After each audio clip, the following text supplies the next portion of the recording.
Hello. So let's have some A's in the chat if I should reapply my makeup and piss Peachy off. A. I'm on vacation. So how has your week been, Miss Faye? It's been okay. Good Lord. Just hanging in there, back in D&D and whatnot. Ooh, anything exciting happen in D&D? What the heck? We annoyed our DM like usual by making a whole bunch of making fun of his character names.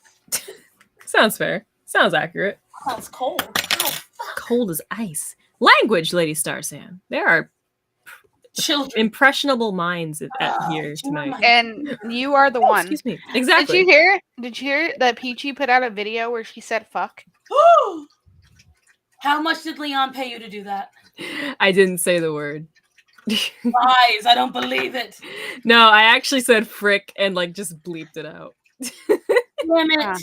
I have the raw footage. I have proof. I have the audio still. I could just put it out right now and show you. I was wondering what was going on when they were talking about that video, so I looked it up. I was just all like, it was funny. That was funny, Peachy.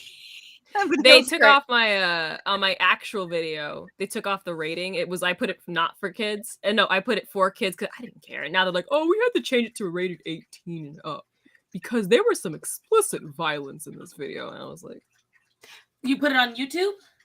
Yeah. Be very careful if you say it's for kids. Depending on what it is, they can actually sue you. Mm-hmm. Do it. Do what she say. I dare you. I'm black. I'm black. I'm a minority. I'm a woman. What else do I got? You can't think of what else she is. I'm poor. Hey, Peachy, I think we've established that you don't get to claim the black card before I do. Okay, I think we've established it. I get to claim it first, okay? Excuse me, but out of all of us here, I get to be the minority hire because I'm like the only white person at my job. Thank you. Wait, really? Yeah. Everyone else is black or Asian. Or both. That's actually crazy. I never heard of that before. I said it to my boss last night. I was like, listen, you can't get rid of me. I'm your minority hire. Zamaria, Peachy, ever since I asked you that question, I keep listening to ballroom music and imagining that I'm dancing wearing my ball gown. Oh my. So on my stream a couple nights ago. That wasn't When did I stream? Was that last night? That was last night. Was it I was so tired that night. Oh my gosh. My last stream. Zamaria brought up what's your fate? Would you wear a ball gown or something like that? And I went on a whole tangent about ballroom dancing, ball gowns, and how not just any ball gown, mind you, a Victorian era ball gown. There's a difference. Oh my that's like my if I had a wish list or a bucket list, ball gown Victorian style dancing would be on there. You can buy those, love right? to. It's too much. With what money, Lady Starsan? If you can't buy it, you know what you can do? You can rent them for a photo shoot. They have those things. And considering the series of states you live around, there's a lot of Victorian era recreation and photoshops where you live, especially in a particular town with particular things. Just saying, Peachy. No, but they're actually recently a friend of mine reached out to me and was like, "Hey, I'm getting married. Zamaria gets to drink now. Happy birthday!" Oh, happy birthday, Zamaria! Happy birthday! Happy birthday! Happy birthday to you. I am almost at the point where I can sing again. I'm so excited. Nice. Yes. Only took me 3 months.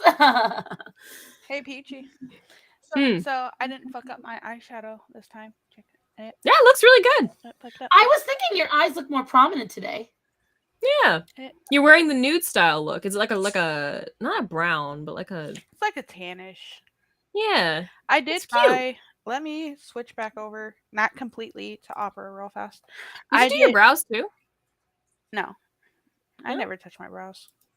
I never touch my brows. I will say they look like they've been shaded in on the outside. I thought so too. Could be the lighting.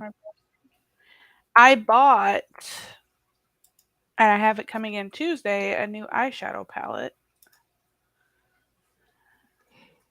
You have to have the stick cigarette thing with your Victorian gown. What a stick cigarette thing? That's more flapper than anything. Victorian women didn't smoke cigarettes. It was unbecoming of them. Unbecoming. Well, they weren't caught smoking cigarettes. Yeah, but that's what I'm saying. Like, Here we go. That's what I like to say. Oh, women didn't do that back then. No, they weren't caught doing that back then. Like, they did it. Like, you just didn't see it. I refuse to believe otherwise. Oh, Ooh, pretty. I just bought this. Yeah. Be careful with what palettes you buy on Amazon, by the way. The ingredients is the ingredients is there are key ingredients you have to really look out for. And a lot of those ingredients are sold in Amazon palettes. So be very careful. I told you. She's just like me with the mattresses now. You will never catch me not getting a Certipure mattress. You will, like, when I tell you there are rules now to a mattress entering Starsun's domain, it's just it cannot be. I have standards. And whenever somebody's like, I don't care, I'm like, you will care when your back hurts. But, you know. I don't care that much. I do. I'm starting to care. I had a mattress not too long ago. I'm not talking about the mattress. Talk about the makeup. Oh. She's like, I do care about mattresses. No, you really should, though, because it can cause you problems in the future, especially when it comes to, like, I don't know. It's just not great. There are some chemicals in there that can actually be cancerous if you're not careful. So just be wary of what you buy on Amazon. I don't wear a shit ton of makeup to begin with anyway. Well, they're talking about the fact that they say that if you wear it more than 3 times, like there's certain lipsticks, if you get them from China, because they have cancer-causing properties, that if you ingest it... That's fair. Huh? I said that's fair. Let me see here. Fine. Scare me into looking up the ingredients. But whatchamacallit? Yeah, I was doing my face lotion and stuff. What kind of lotion are you using? So I always use Burt's Bees. I know that I could probably get a more expensive one, but this is very affordable, and it's one of the few things that does not contain heavy oils. Like most of them contain like shea butter, cocoa butter, whereas this one's mostly cotton oils and aloe. So if someone tells me one more time that they're just use coconut oil or coconut this on your face, I'm gonna scream. So just because I'm black. Coconut butter. Is that it? Just use coconut oil, Peachy. Coconut oil actually makes my hair so dry and brittle I cannot put it in my hair. Like that's what... No, Peachy. It's okay. Just use coconut oil. That's what people treat coconut oil. So coconut oil, cocoa butter, and marijuana. People all treat those three things the same way. They cure everything, no matter what's wrong with you. Just put some coconut oil on it and smoke a blunt, and you'll be great. Yeah. Apparently, this is vegan. As long as it's not tested on animals, and the reason why I say that is things that aren't tested on animals, they tend not to use heavier metals and things that are ingredients. I like I Heart Revolution. That's my favorite. Hold on. I'm gonna favorite. Yeah, it says it's vegan, so whatever. Just because it's vegan doesn't Amazon, whatever the hell that means. I don't know. I've learned my lesson with Amazon products. There are some nasty ingredients in there. All I said was whatever the hell that means. I don't know what that means. I'm trying to... If you want like a good drugstore branded makeup, Wet n Wild. My favorite drugstore one is called Joa. That was me last night. Joa is another favorite of mine. And Wet n Wild, Joa. Elf Cosmetics. Oh, they don't sell eyeshadow though. I love how you just she's gonna sail right past that. You know that. No, I knew what she meant. I'm learning. What? I'm trying to see where it ships from. Give me a second. Come on. Never. Hup. Don't just yell at me. Hup up. He's ridiculous. My dog embarrassed me today when I was taking him to the vet. Come on. Took a whole crap on the car. In the car. Oh my god. On my coat. So Sinbad did that. We were his first or second trip to the vet. I was by myself. I had him in a cat carrier. And I thought, oh, it would be fine. This is the second time I took him. First time I hyperventilated, but the second time he did some kind of matrix move and projectile vomited and shit No. all in the crate, and it like it flinged outside. It was, oh my god. And so then he's screaming because there's doo-doo in Axel. Then he's screaming because there's doo-doo in the crate, and he was not happy about that. And yeah. So, oh, poor baby. it was a whole thing. But so speaking about just random shit, like I was saying before, one, I Heart Revolution, that is my favorite makeup palette series. You should check them out, Fake Queen, because they're like wicked cheap and they are very healthy. So they're like $10 a palette, and they have very, very vibrant colors, and they have really cute stuff. So like, whatchamacallit? This might be from China. So, excuse me. I got this because it was cheap and on sale. It is a influencer palette, but so this is I've never heard of I Heart Revolution. So, and they have a very vibrant palette. Like, I'm not. Oh, they got one with a peach. This is just one. Oh yeah, if you look up I Heart Revolution, they have food themed things, a lot of them. And I've got a couple of those palettes over here. I'm missing my avocado palette. It fell somewhere, so I'm going to have to buy another one. Fell into the back rooms. Never seeing that again. Somewhere in this room, it's disappeared. But I did want to actually, I've already announced it on my 2 other streams. Ooh. So I'm just going to say it here.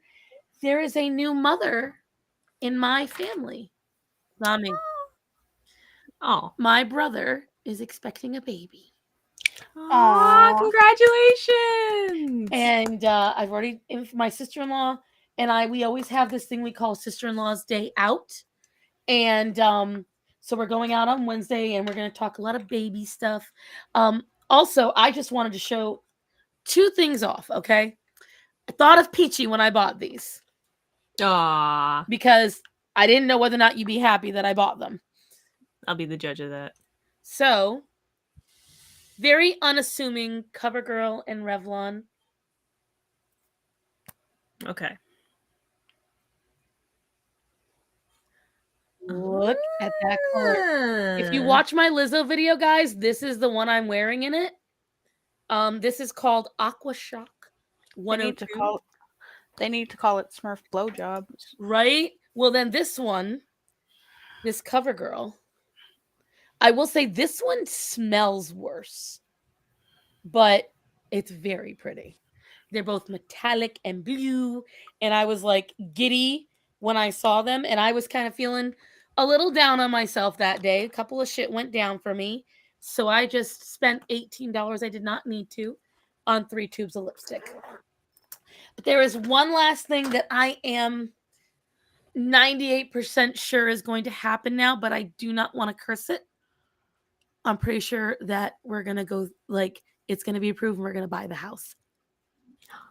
Oh, congratulations! So we just got to do a couple of things and cross our fingers and dot our I's and all that shit, but I'll keep you in prayer. Yes, please. That's some great news. So that's after the Lemony Snicket's shit I had, because like the 2 weeks that I was not here, you guys have no idea all the shit that went down, a bunch of little tiny shit that built up.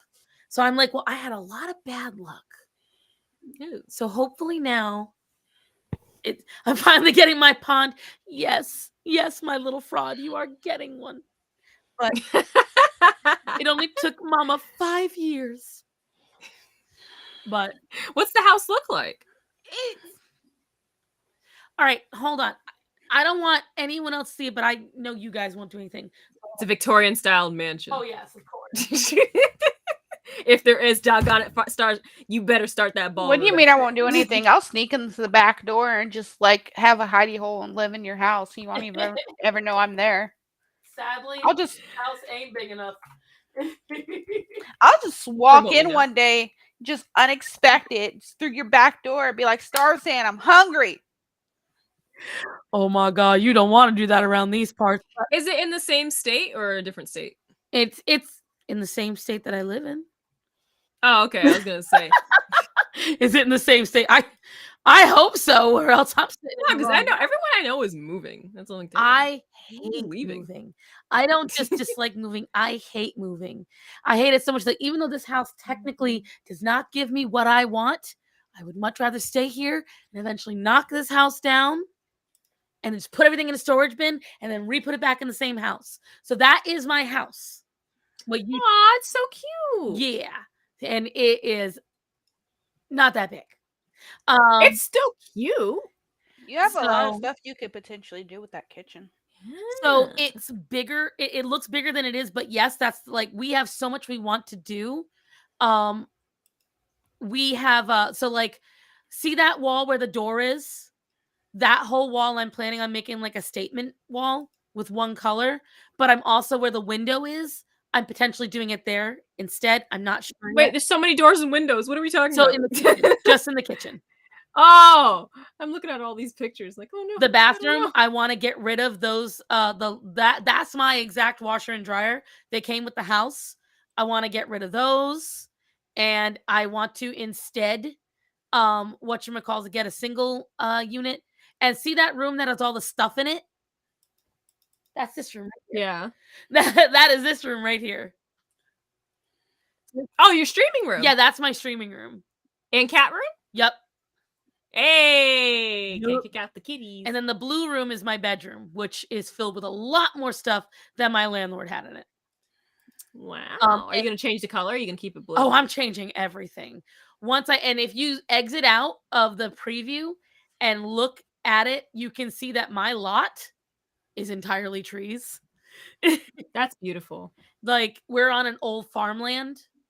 And yeah. You could have a lot of bonfires. You know what? I'm just gonna be nice. Since you sent me yours, I'll send you mine. Yay. Yeah, let me send you mine while I'm at it. Last of moving to Texas. I dare you, Peachy Show. You're only allowed to do that if you own your home, Peachy. I will tell you right now.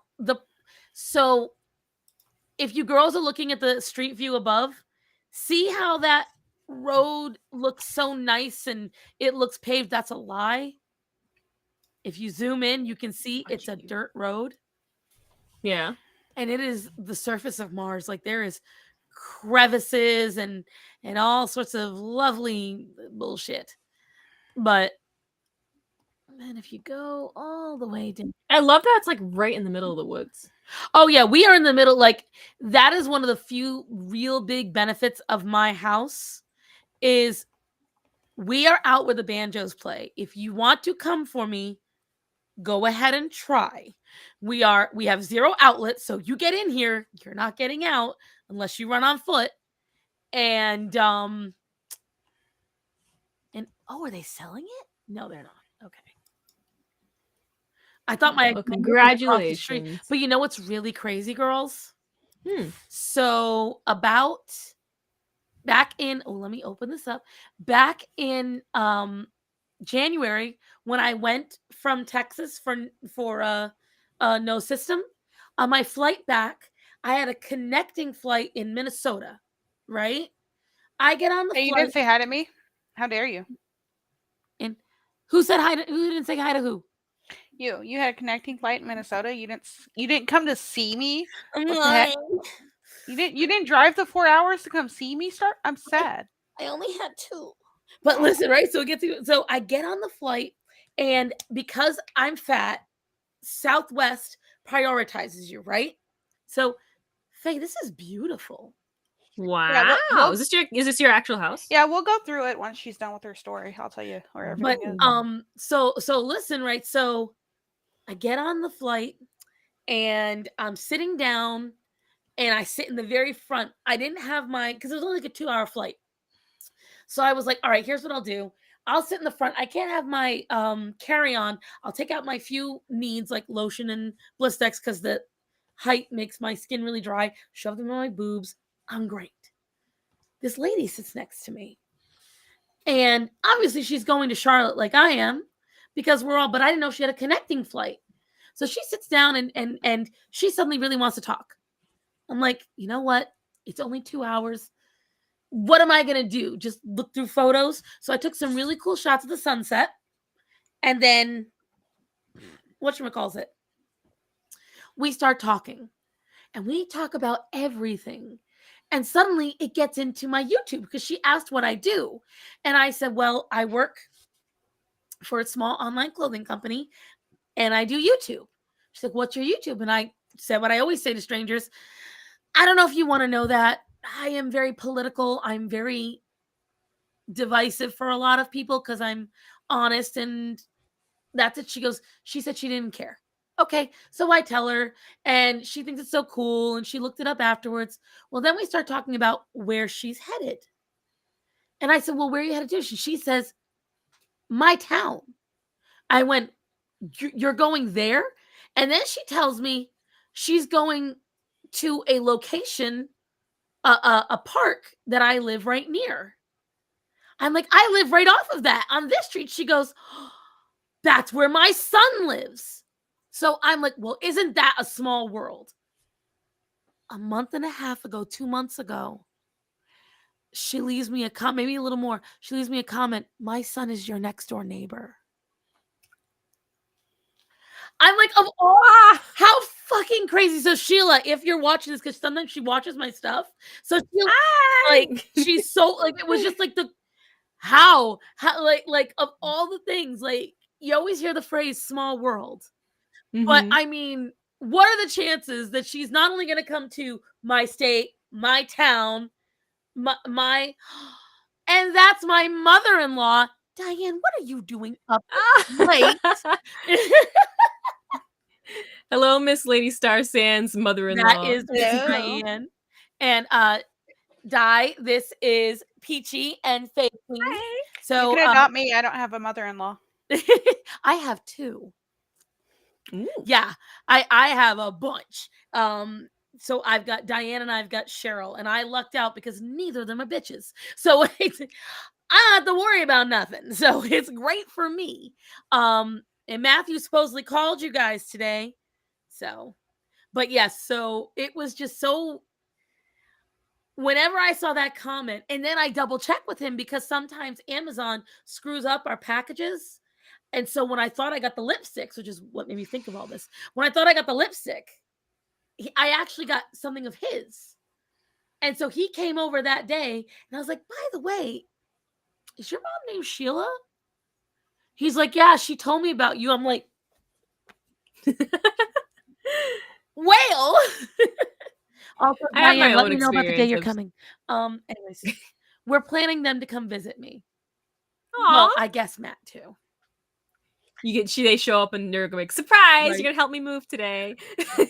Well, if we can get this house, I'm very excited for it because it's one less thing I gotta worry about when they visit. Because my father-in-law is a fix-it man. And I know him.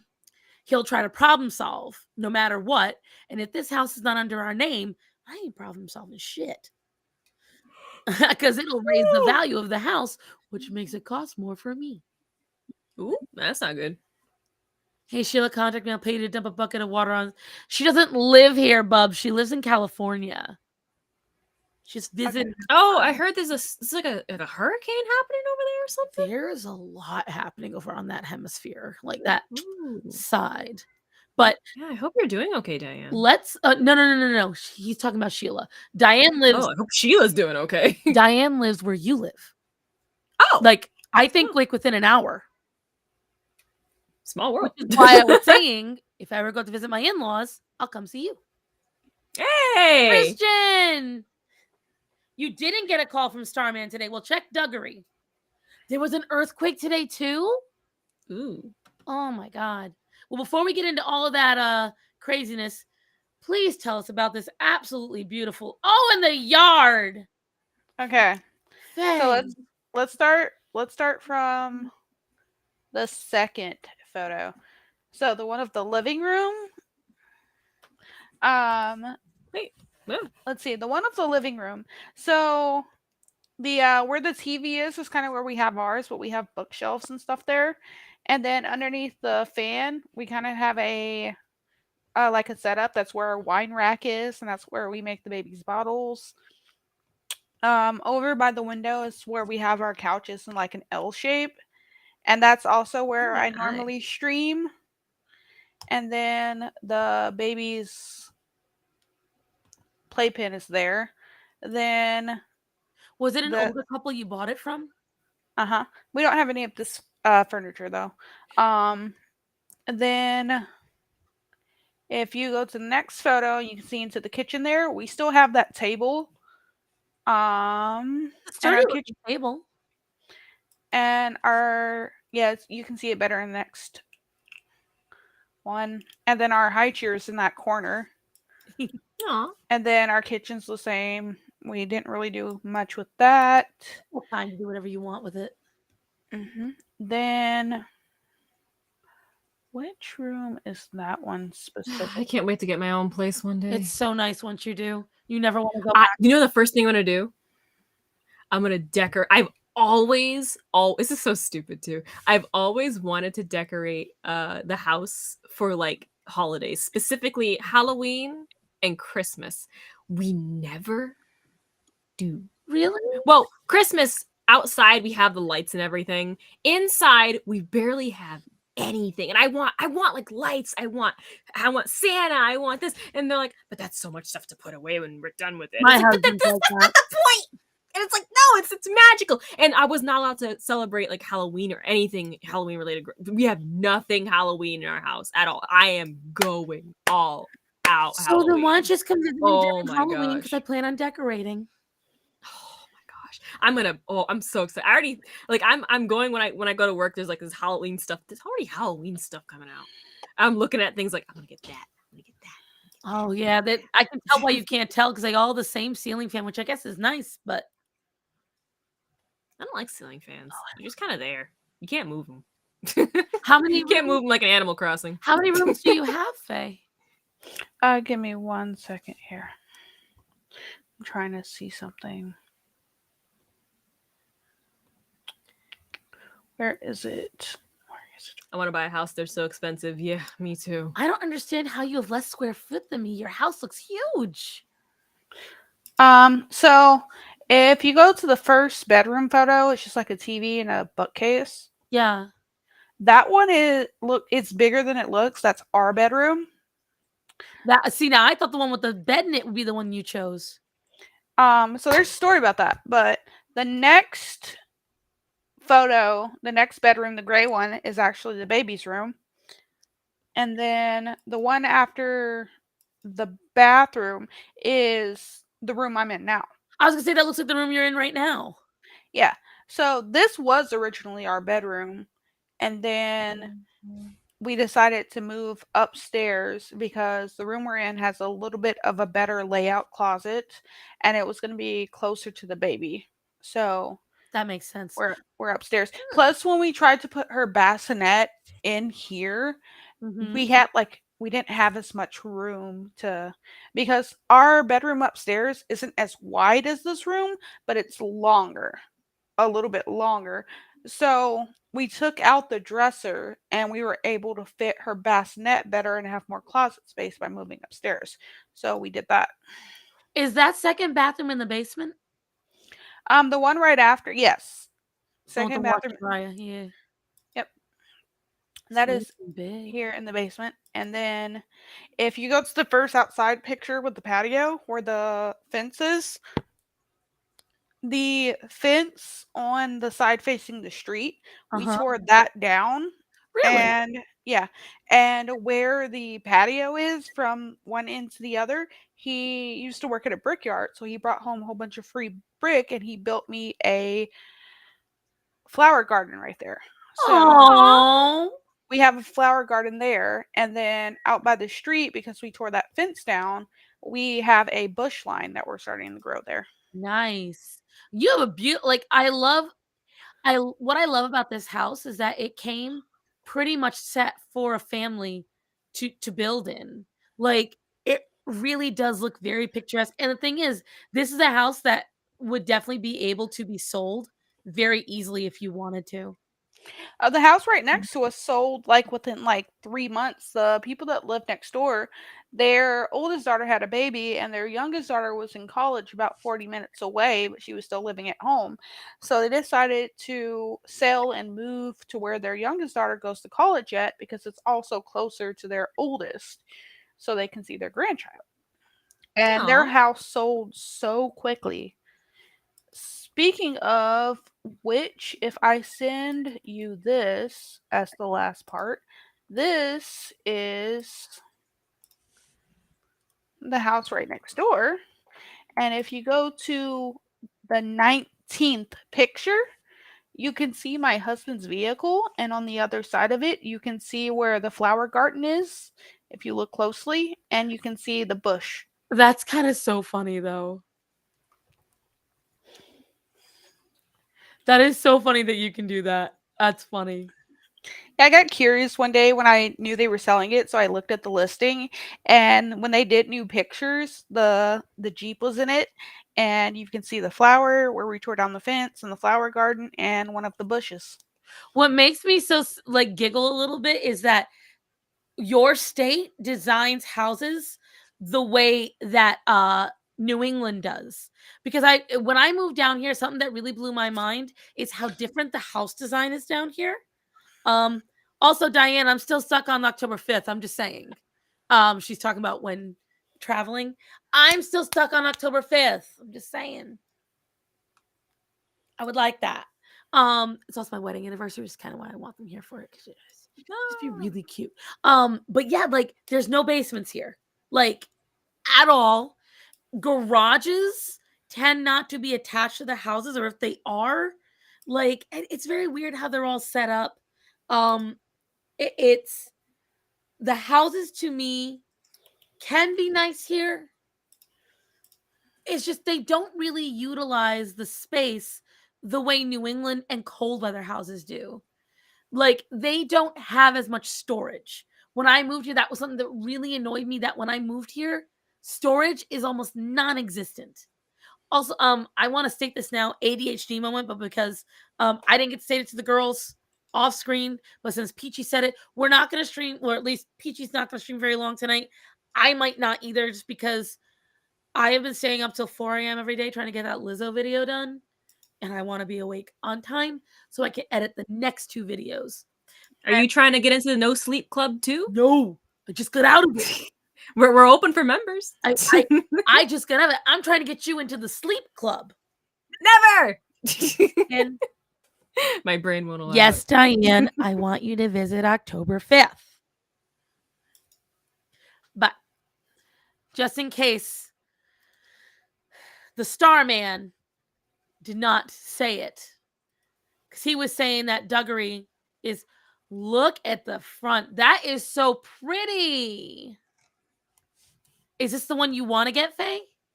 I want that house. So I don't bad. blame you. It's Hold so on. pretty.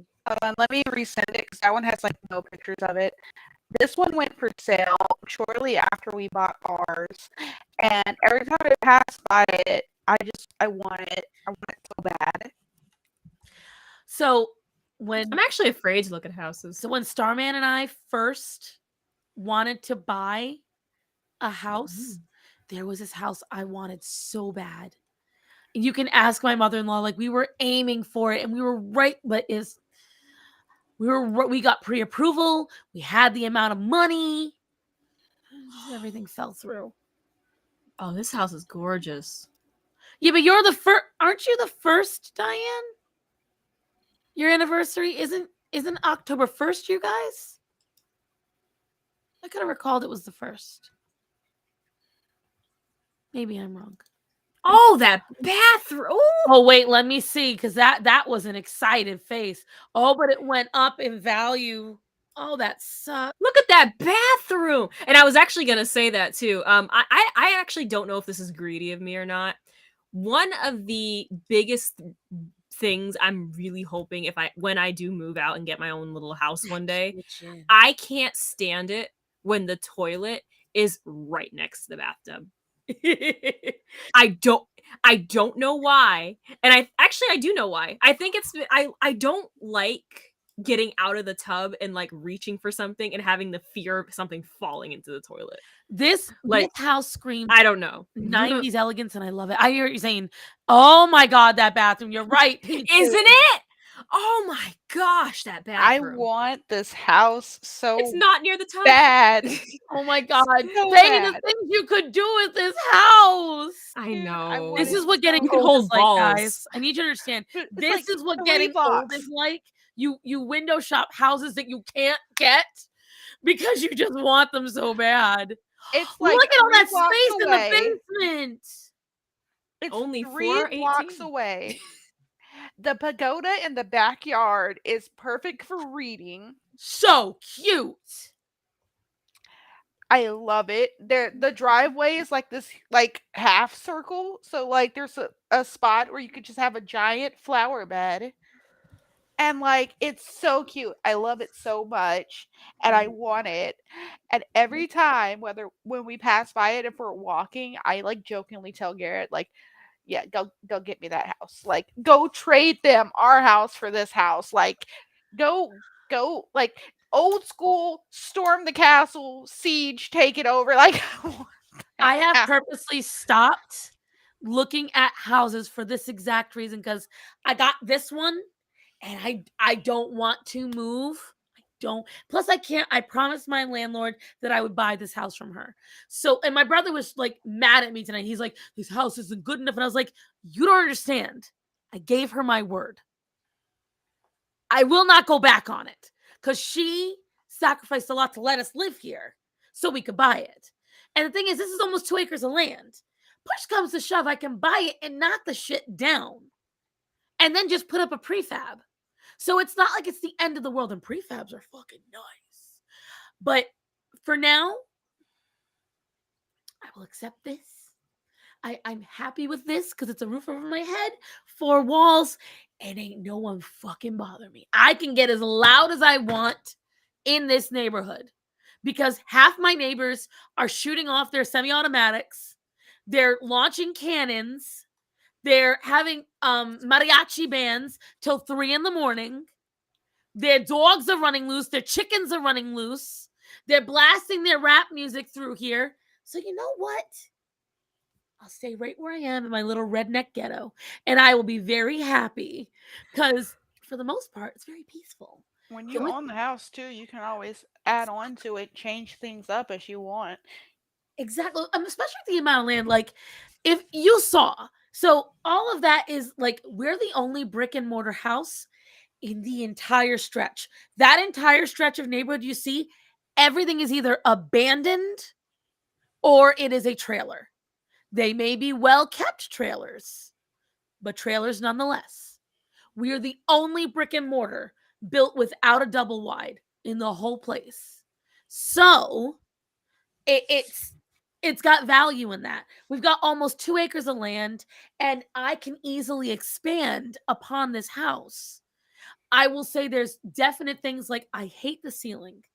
It's this drop tile bullshit. I don't know why we have it. Let me see if I can show That's you my guys. ceiling.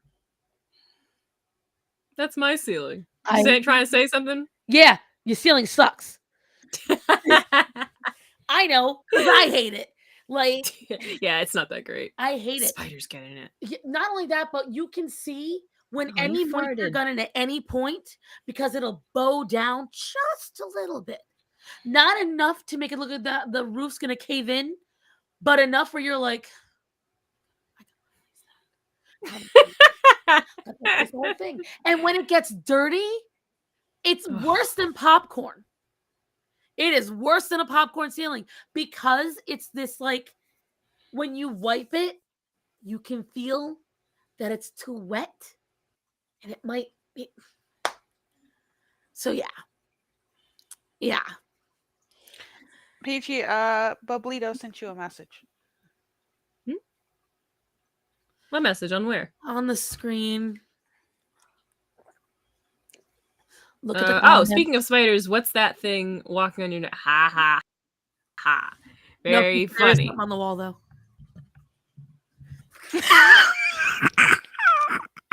Girl, I got that layup for Bubs. You owe me for that one, bud.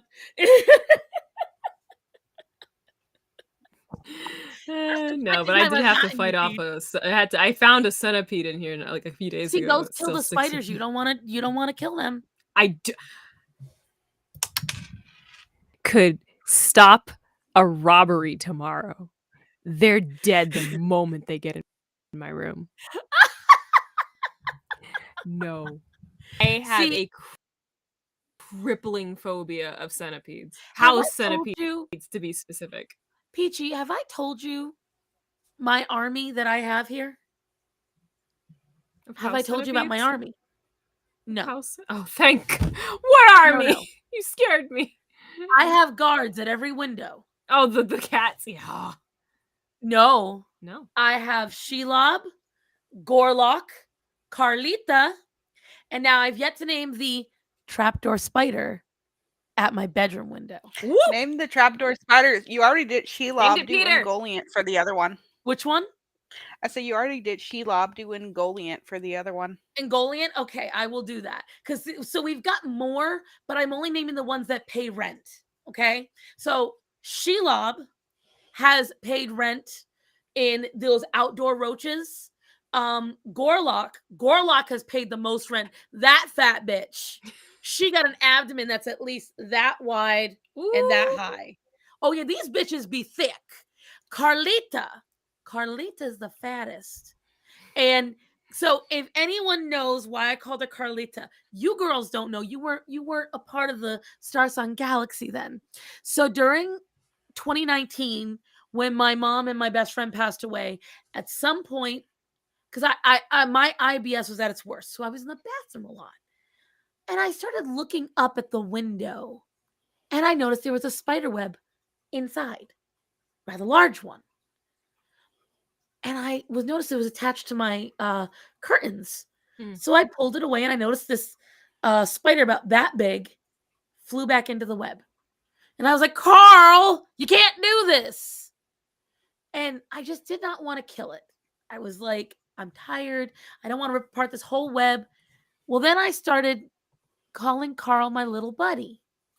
And for 3 years, Carl lived in my window. And I said because they can live a long time. The spiders that live in the funnel webs, they can live for up to 8 years. Wow. Depending on, how many eggs they lay and things like that. So I told my husband, because we have a septic tank and because we live out in the middle of nowhere, flies are just naturally going to happen worse here. So as long as Carl pays rent, we will not kill him. We knew it was a girl, but I was called a Carl. And the moment that Carl leaves the window, and I don't care how crazy I sound, I pulled back the curtain one day and I said, Carl, the day you leave that window and you show your ass in front of me is the day you get squished. Well, one day, Carl disappeared. Aww. We couldn't find him. And then he was up in the high corner of the room and we didn't know what he was doing. A week later, as I'm going to the bathroom, it's like we were getting ready for bed. So I didn't have any pants on and all that jazz. And I looked down and right there in front of me, crawling very slowly, was Carl. We're pretty sure he was dying. Aww. And so I called Matt and I was like, babe, come confirm, is this Carl? Do you know what this man did? He squished it? Yes. I didn't even get to get a photo. He's like, I told you I'd kill it once I got out of the web. I'm like, but I didn't get to say goodbye. And so that is my story. Also, Diane, thank you, because he claimed I know he talked to Cheryl, so maybe it's a text. I know he texted her. So I'm going to have to go peep his phone. But I'm going to beat him. He said he called. Because the problem is that I love my husband, but my mother-in-law can confirm. Faye, you can back me up here. I don't know if your husband does the same thing. When you have family that you're close to, typically the husband don't do the heavy labor of contacting them. The wife has to. And that's what I've always had to do. For his side of the family, most of that stuff goes through his dad, and he talks to his dad regularly.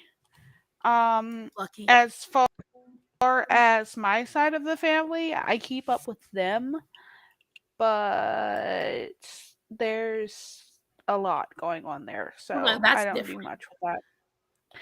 I uh I recently got a phone call from my mother. So how'd Yeah. that go?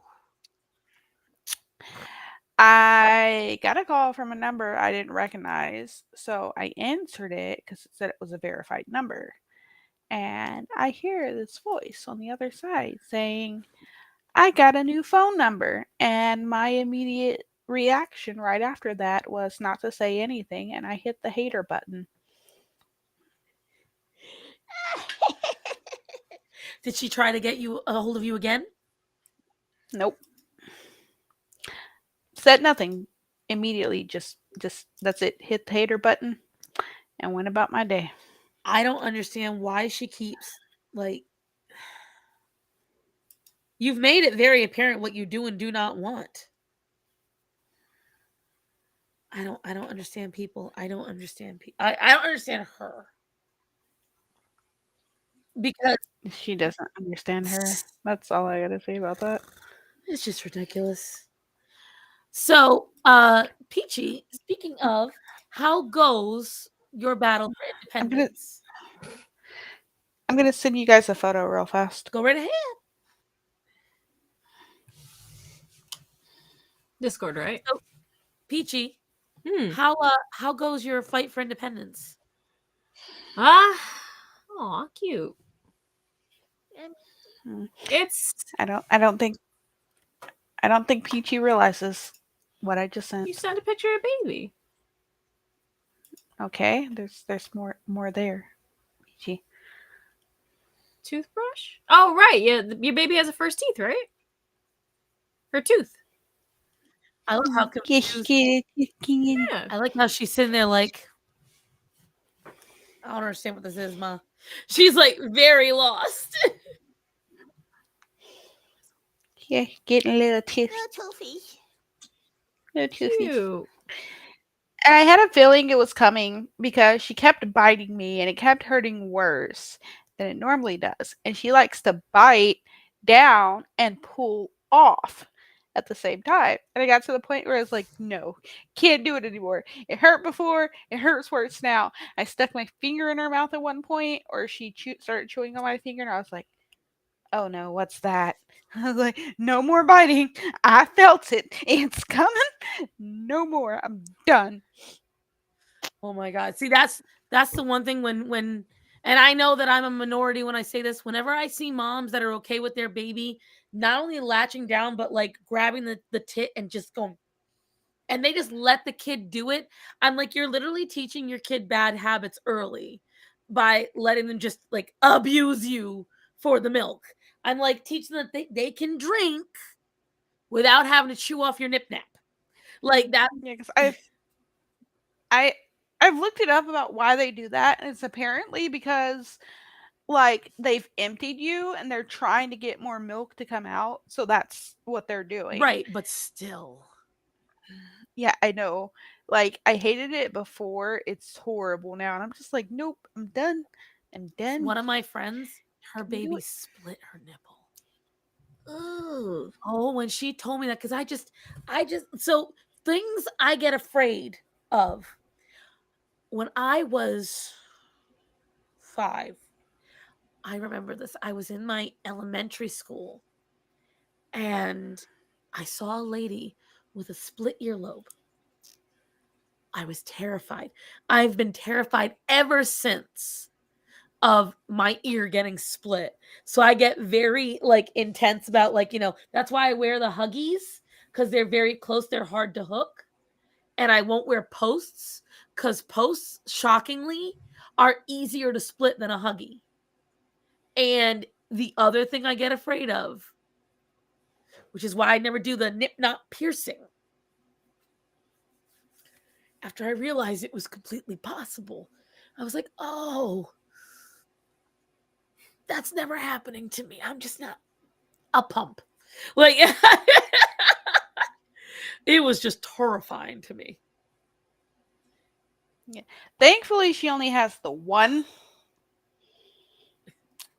And usually she'll like, and I understand what she's doing now is like there's something there and she's getting a tooth and she wants to chew, but she can't do the bite down and pull anymore, and I'm gonna have to like she's gonna have to I'm just stop. imagining when she Like bites down and pulls and just one little red scream.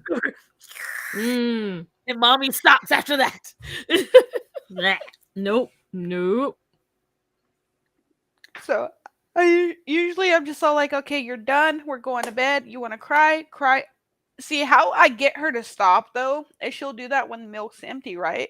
So the first time she does it, I'm like, okay, you're done, and then we flip over and she gets the next one, and usually she'll fall asleep and it has time to build Right. back up. So that's usually my go-to. Okay, I'm empty. Let's turn over because you're not doing that again. Right? Like flip flop. Thank you. Whatchamacallit though. See, Faye's as tired as we are. We're in the right. She's got that sharp eye look tonight. Oh, good night, Di. Love you. Good And also, yes, night. you were right. I kept thinking because I didn't go to work today. Instead, I worked on my YouTube all day. I wasn't thinking. You corrected me. Thank you, Di. We do have a topic we were We going do. to discuss. I think we have enough time to cover it before we all fall asleep because we're all getting old. But whatchamacallit? Faye, do you want to lead us in? Do you want me to lead us in? You go ahead and lead us in. We didn't get to include you, Peachy. I'm sorry. That's fine. So we were talking about because I've been watching a lot of just police arrest records and true crime, and I think what interests me the most this week is mothers that take it to the next level. And next level being mothers that end their own children or use their children as a tool. Like, for instance, that little girl, I say little girl, but she's 19. That one who didn't know she was pregnant, even though you could see in her cheerleading videos, she was very evidently pregnant.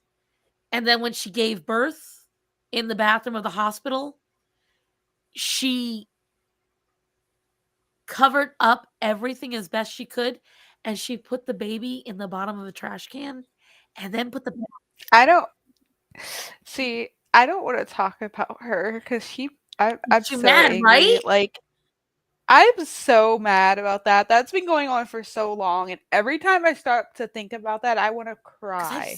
Me too. Like, but it's people like that where then these girls, like, then there's another one who she just gave birth recently. This blonde girl, and she had a cryptic pregnancy. Okay, so why did she gave birth at the hospital too? She had no idea she was actually pregnant. You didn't see her trying to off the kid. And it's just, I don't know, it's just stuff like that. So, like, that's what I was trying to wonder. Like, and there's different levels. There's women who get surprised at being a mom and they take care of the kid. And then there's women who have kid for a long time and they either use them as a tool to abuse their ex or even worse. Like, these are things that I think about all the time as someone who wanted to be a mother.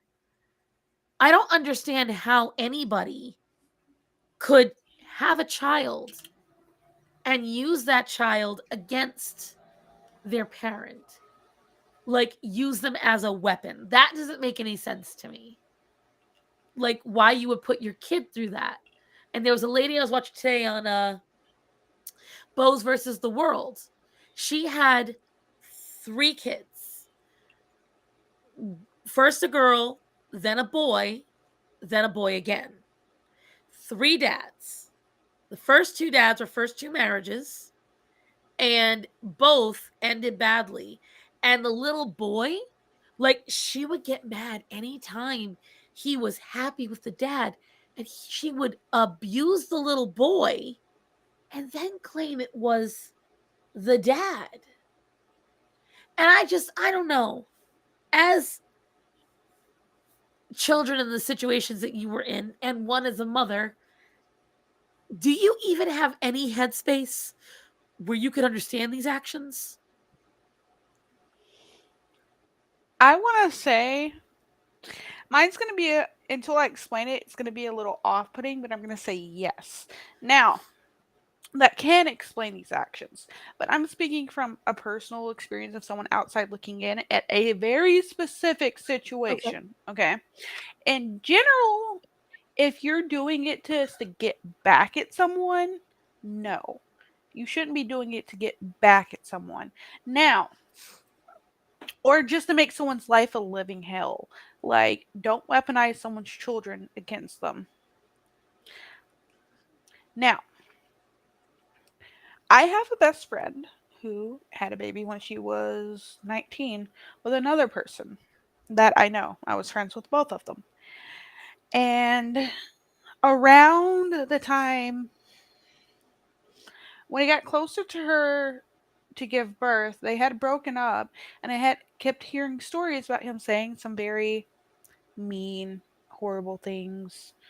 Stuff like he wishes she would have gotten an abortion, different things like that. His mother was barred from the hospital and kicked out for being in the waiting room of the ER, not the birthing area.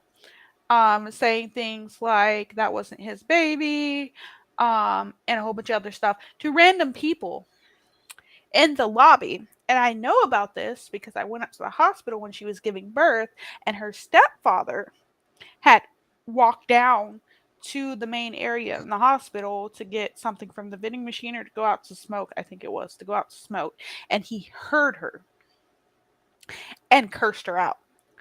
So, 'cause she had a very like difficult pregnancy and a difficult birth too. So there was like a lot. Everybody was on edge. Fast forward, this is like we're now 4 or 5 years later, and there have been times where I'll go. Her baby is mixed. She's white. Dad's black. There have been times that I have gone over and braided his hair or watched him and done things like that. The father says things like, "You're not allowed to do that without talking to me first." And she's the custodial parent. Um, and she's just all like, "I don't get his hair cut. We don't dye his hair. We don't do any major changes to his hair without talking to each other first," is what her thing was. Him getting his hair braided, completely different Right, story. because easily taken out when he gets to his dad's. Right. So I'm apparently supposed to message him and ask before I touch the kid's hair. Not happening. Okay. That's not between me and you. That's between you and her, and you guys can discuss Right. it. But now we have situations where after the baby was born and right after I had gotten with my husband, he had been making remarks and comments saying things like I was going to be his future stepmom. That wasn't happening. Then there were, and he said this in front of the kid. That was the last time I went to go visit him to see the kid, because at the time she was living a bit further than he was, and when I wanted to see the baby, I would go over to his place. So in other words, he was upset that the Because mom was a white woman to begin with. He wanted a black mom for the child. no, he just wanted to treat her like shit, and I don't know why he thought it was okay to say that in front of me, in front of the child, considering I've been friends with her longer. Right? Like, I wasn't gonna say anything. Like, I'll take the 40 minutes to go see her and the baby now instead of taking the 10 minutes to come see you and the baby when you have him, because you want to make comments like this. It's disrespectful to me and her. So then on the flip side, he wants to make all these demands, but he does things like cut his hair without asking her. He'll have um he'll supposed to be picking the child up, and he'll not show up or say he's sending someone else to come do it and they never show up. He does things like demand certain holidays and different things like that. And then when she gets mad because he does things like last minute and messes up with what she needs to do, he like yells at her and tells her to like be more mature and things like that. And I'll have her on at some point once her internet comes back. But um so she'll tell him things like, "Hey, we're trying to do this together. Like, we don't have to like each other, but if you want to know who's had him on which, because they try to alternate holidays, if you want to know who's had him on the last of this holiday, just look back at our messages, because we only talk to each other if it's about the kid. Not hard. You can search Facebook, like your Facebook messages." Right. So he does things like that. Like, he tries to make her life a living hell and just talks to her any which way. In her case, I would be understanding if she just talked straight shit about him in front of the kid. But she has such a big heart and is one of those people that even to this day, like she did when he was younger and didn't understand Right. anything. Now that he's 4 and 5, she stopped doing it because even to this day, she still has in her head whether she hates him or That's still not, his father. that is still his dad, and she will not talk shit about him or try not to while her son is around. And I definitely appreciate that part of it. I will say, supposedly there's studies that even when they don't understand it, they can understand supposedly the energy of like, you can tell when they hear the keyword daddy, for instance, and they hear daddy, daddy, but mom is saying it angry. And I will say I've seen it with some friends who I have friends that I love dearly, love them. But they're the kind of people that'll be like, I do it all by myself. You don't do jack shit, even when dad's in the kids' lives. You don't do shit. I do it all. Not true. They do get a lot of help from the guy. And the thing is, they just say it just because some of them have attitudes. I love them, but they have attitudes. And they were raised by women who say, you don't need no man. If you have a baby, that is your baby. It's not his baby. He's just there for the ride. And I think it's still a bad mentality. I like the idea that yes, you're being taught, you have to take responsibility for your actions, and if you have a kid, you have to be there for your child. Great, love that portion of it.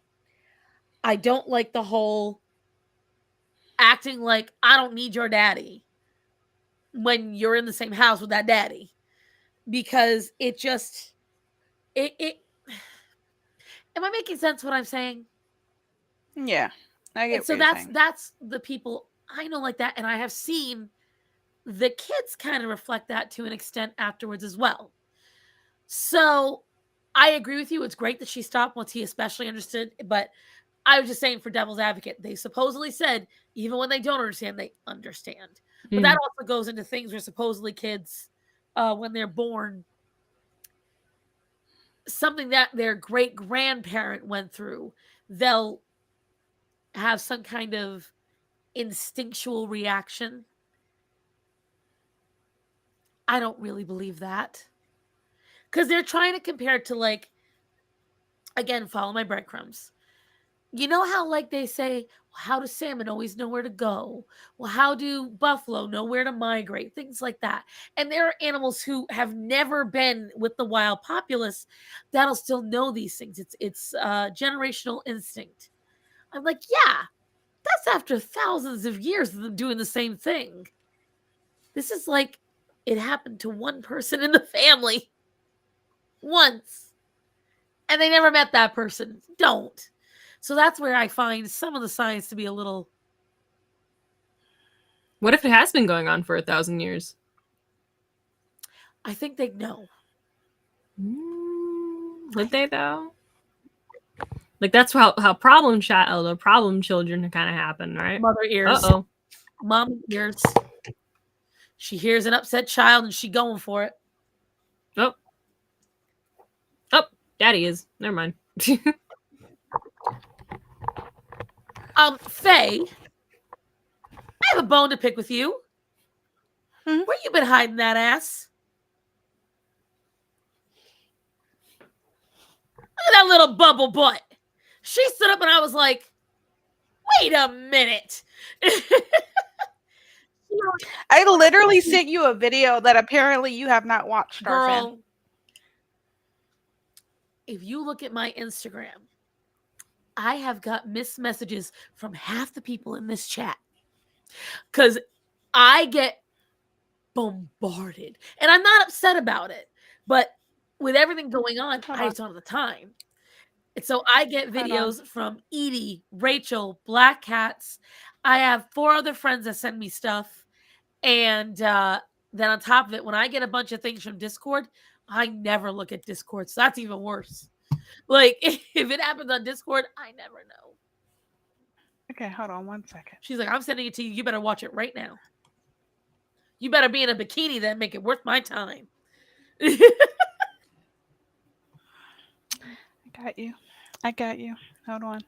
PG, do not click this link.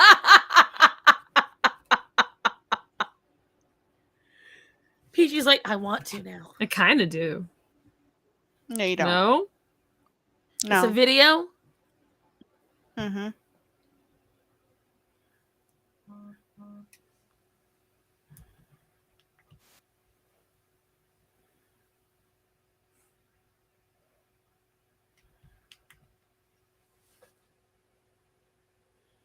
What is it?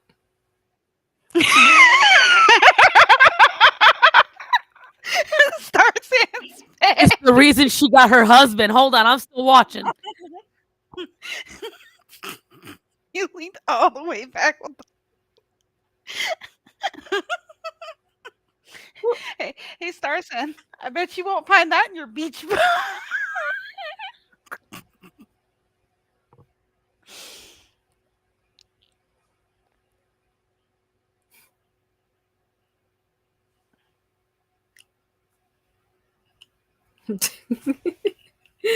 Oh, my eye. Can't hear you if you're speaking.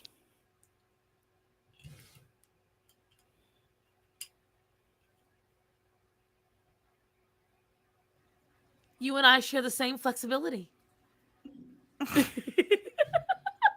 What's in that video? I was only joking about the bikini, babe, but okay. Just looking at my list of recent subscribers, and apparently a full-blown Satanist content creator. Hey, you know what? You might convert them, Christian. Remember, you got to lead the faithless in black magic. Remember, you want to you show the path of God. Now, what?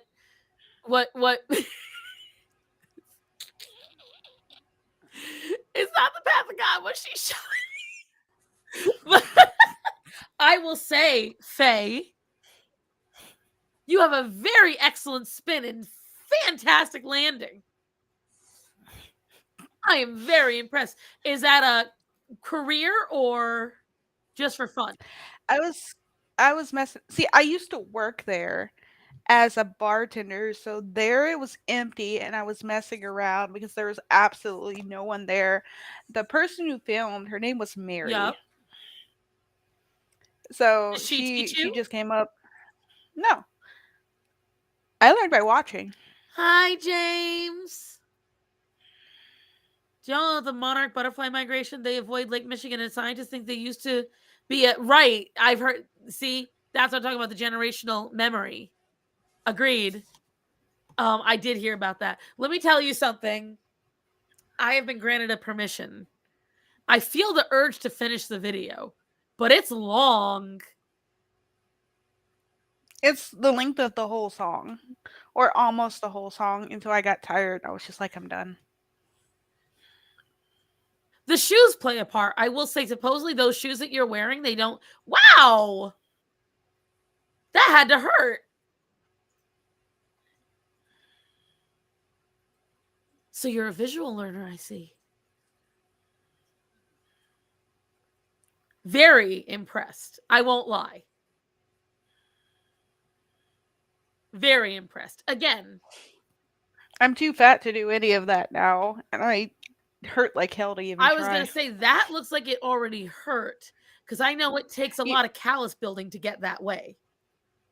Not necessarily. It's just like with any exercise. Once you get used to it, it doesn't hurt. Well, see, But getting there is so. See, here's the trick that people don't know is that what they do is they put rubbing alcohol on their hands and wipe it so you stick. I'll tell you what. And it's more, and you don't hold on with your hands, you hold on with your legs. That's what I was saying. See, my legs, that would hurt. And Peachy, you don't want to see it. No. But I will say, we should all congratulate Faye. Because now we know how she's.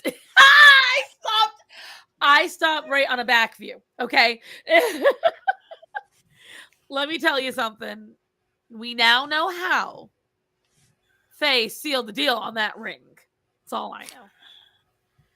But very impressed. I do not have a similar video to share. I'm just letting you know. And any of the cute little photos I have from back when I was like your size, they're on a computer somewhere in that closet. That is a Gateway 2000, so I don't know if I can get it on. I have to get the hard drive open, but Peachy, someday when you turn 18, do the video. Okay, I'll keep that in mind. But ladies, Someday, a I think long I gotta time go. It is 12:41. Yes. I gotta be up in like 5 hours. Go. We love you. I'm not gonna stay on much longer myself. I'm sorry. I'm not gonna stay on much longer myself because contemplating if I'm gonna record my water talk video tonight or not. I'm not sure. Just sleep it off first, because you'll wake up in the morning and go, "What did I just record?" Oh no, I always do that. Oh really? I never script a single video, ever. Oh, I'm not fortunate. I haven't got that. I'm not that level yet. I couldn't. Even if I was on that level, I hate scripting. I'm better when I'm thinking off the fly. I'm better at scripting. It's really weird. Like, and I don't script it either. I like do bullet points. I'll read the bullet points. I'll just kind of go from there. Right. Like, I it's kinda weird. I wanna- can't. I don't know. Can I share something before Peachy leaves? Yeah, sure. What's up? Okay, 1 second. I gotta find it. Come on. How long's it gonna take? Yeah, 'cause Not gonna take very long. Give me a she's gonna minute. turn off the camera, turn right around, go to I am very tired. Good. That's not the sleep. 1 That's not minute. the no sleep club, Peachy. No, like I get tired, and then as soon as Okay. I'm in bed, I'm not Got it. tired. It sucks. I got it. My body's I tired. My get it. brain is not. Is it appropriate? It's Oh, this appropriate. video. I strive to make sure our employees and customers feel safe and supported above all else, as their overall well-being and comfortability will always be our top priority. As a team, we happily and proudly support all individuals no matter their racial background, and any questions and inquiries you may have can be answered in our anti-racist action That's What? Peachy. Wait, what do you mean That's take true. it down? But we need to... Well, if you say so... Oh, you have something for me? What's this? Oh, that's... Sir, this is a pink slip.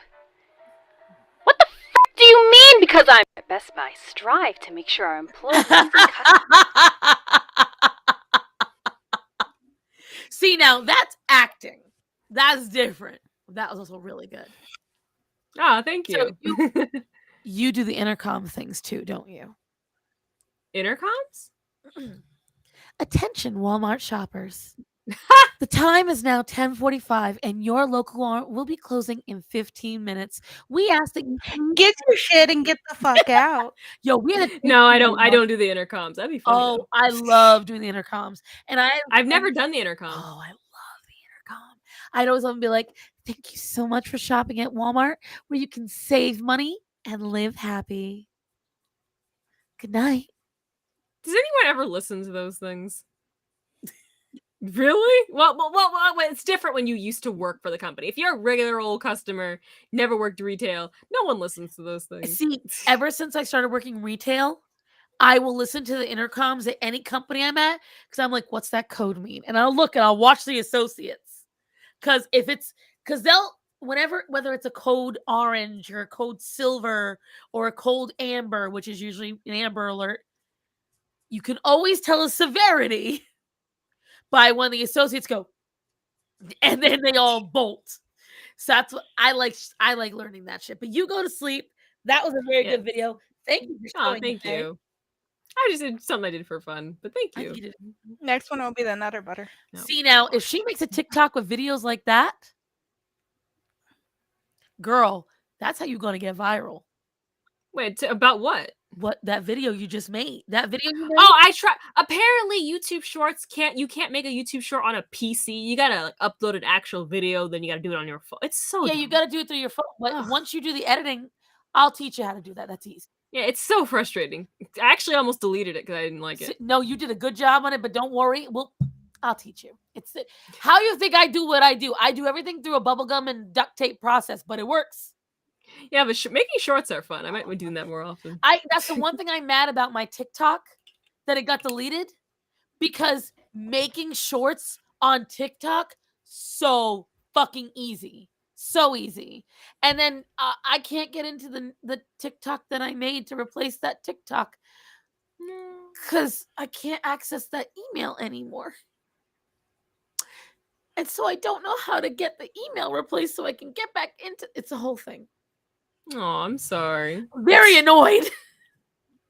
All right, everyone.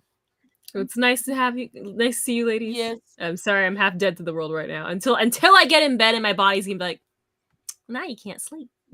Yeah, That's always how it's just been. imagine sheep and me saying, That never works on me. Sheep, no. I just remembered this. I started doing this too when I can. Rainy day antiques from the Headspace app. you love that. You know what helps? Type in, if you ever have the chance, type in rainy day antiques. And I wonder if I can show. I know I gotta show y'all. Hold up. Imagine this. It's the voice behind Rainy Day Antiques and the way it's written. I've never finished it before because I'm always halfway asleep. I've never finished it, and I completely forgot. I used to listen to it, but then they locked it out because now I gotta pay for it, and I was like, but they put it on free on YouTube, and I just discovered it. See this for me right here. YouTube. Cat laying on me, my face against the fur. That is, I could fall asleep right here. Would hurt my ass and neck afterwards, but oh. This is it. Can I show y'all? Yeah. Is it a thing? Can I do that? But then you better get to sleep after this. I will, I promise. I'm not gonna, it's a 45, I'm gonna listen like a few seconds of it. Just skip it, actually. And noting any thoughts and feelings that arise. That's Attenborough. That's David Attenborough. No, it's not, actually. It's, I love it. I'm listening to it. It's his voice. He tells a story. So the whole point of the sleep story is you're a visitor of an antique store called Rainy Antiques or something, and you're exploring the shop pretty much. And he just kind of describes your journey, just exploring. It's so relaxing. But do you know I've never finished it. But do you know who David Attenborough is? No, but that's not him. I remember reading his name. It wasn't David Attenborough. It's in the comment section. Okay, well, I want you. His name is. Hold on. Sorry, Axel, you gotta get down, bud. Hold on. I'm gonna show you something, Peachy.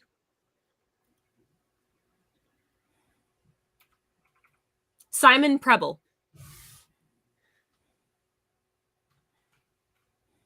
No, I want to go to sleep, Lady Starzan. That's all I wanted to show you. Hold on.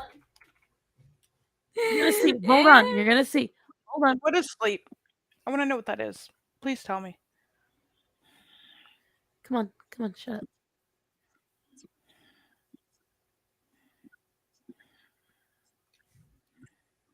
Adele be cross with me. I think Adele would probably love this more than anything in the whole world. Like most of people in the UK and around the world, they're pretty big fans of yours. Shall I give it a go? Why not? The year is 2015. The world appears to have a green tint to it, but there are also some dead insects in the foreground. What? That is David Attenborough. If it's not him, that man is imitating David Attenborough.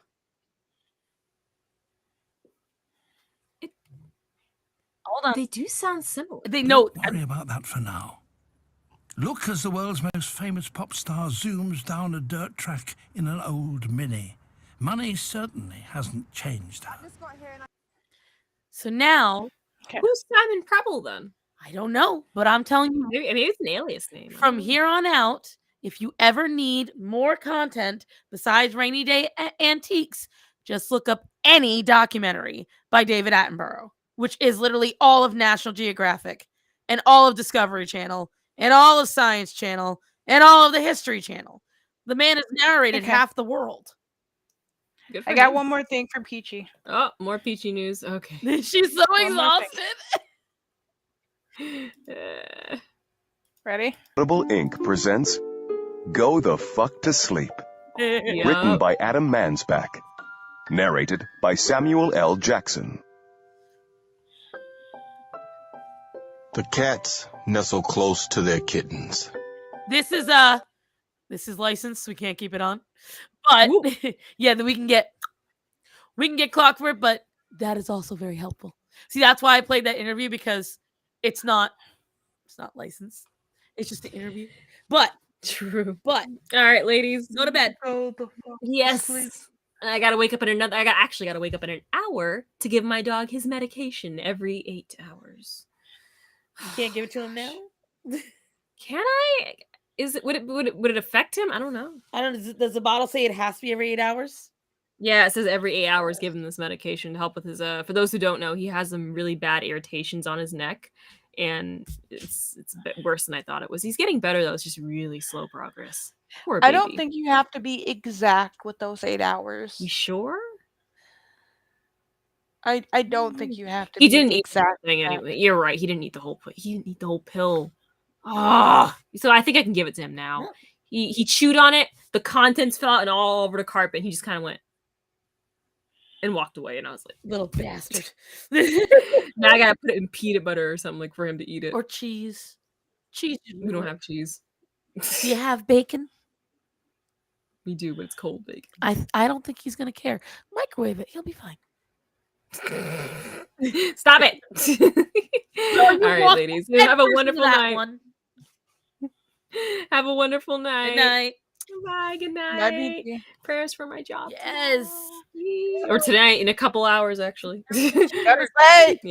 Bye. Wait. I was gonna say, kick her out. She left on a scream. I was gonna tell you to kick her out. Right? We're both tired, girl. Let me tell you something. I went to church and did not have a nap like I normally do. So yeah, I'm just exhausted because I got up on time to go to work today. And when we didn't end up going to work because it was a whole mishap, my coworker's son, I don't want to tell too much, but and the story was a drama. So she didn't get to come in. So nobody's going to come in. So my boss was like, she called her husband and her son. She's like, it's too many people for a Sunday because it's 2 in the kitchen, 1 in the front. So she doesn't need 3 people. And apparently it was dead today because where I live, it's the first week of school. So she was like, it's worthless. So I have today, tomorrow, and Wednesday off because Wednesday I go with my sister-in-law to whatever we're going to go do. And then Thursday, I have to do, there's an event in town that we're doing. So it's a whole thing. But the thankful part is because I've got tomorrow and Tuesday off, and I have no idea what's going on. My second boss, you didn't know that, I got fired. And then I got rehired. It was a very confusing week. And so I'm just exhausted. I've been working doubles the last 3 weeks because my boss had to travel all over the country. And on top of that, my chair broke. I don't know if you noticed, I'm not in the same chair I'm normally in. You can't even see it. It's some little IKEA chair that my boss let me take from the restaurant because my other one leans forward. So when I sit, my fat ass is sliding and it's on my knees because I'm not getting any support. So I got rehired, Esteban, but she hasn't said anything. I know she was signing some business deals for a client. So I don't know. We got to figure it out. So you didn't have your normal nap after church? No.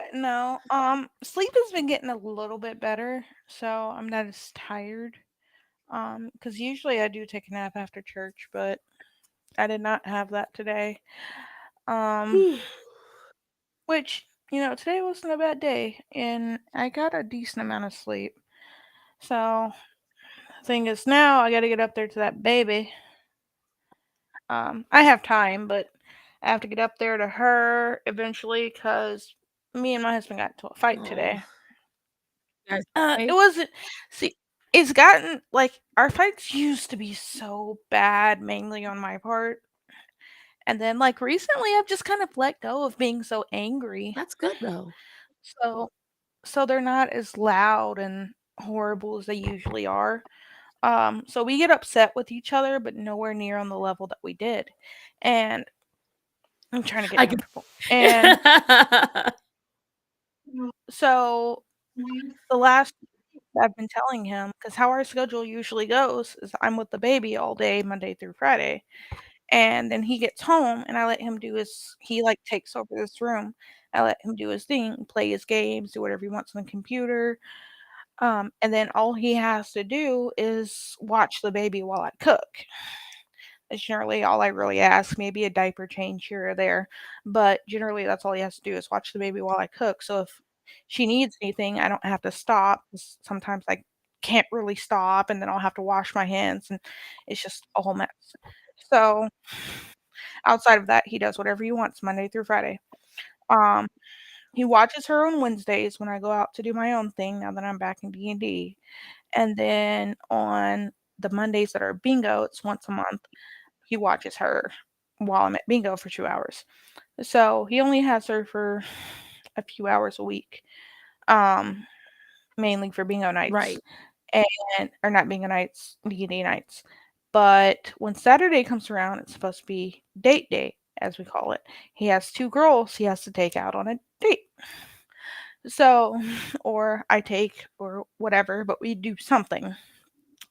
And so I've told him, like, "You only give me a few hours during the week that's baby free, and half of it I'm spent driving. It's 4 hours on a weekday that you give me with the baby. Like, Saturdays, you need to help out a lot more with the baby.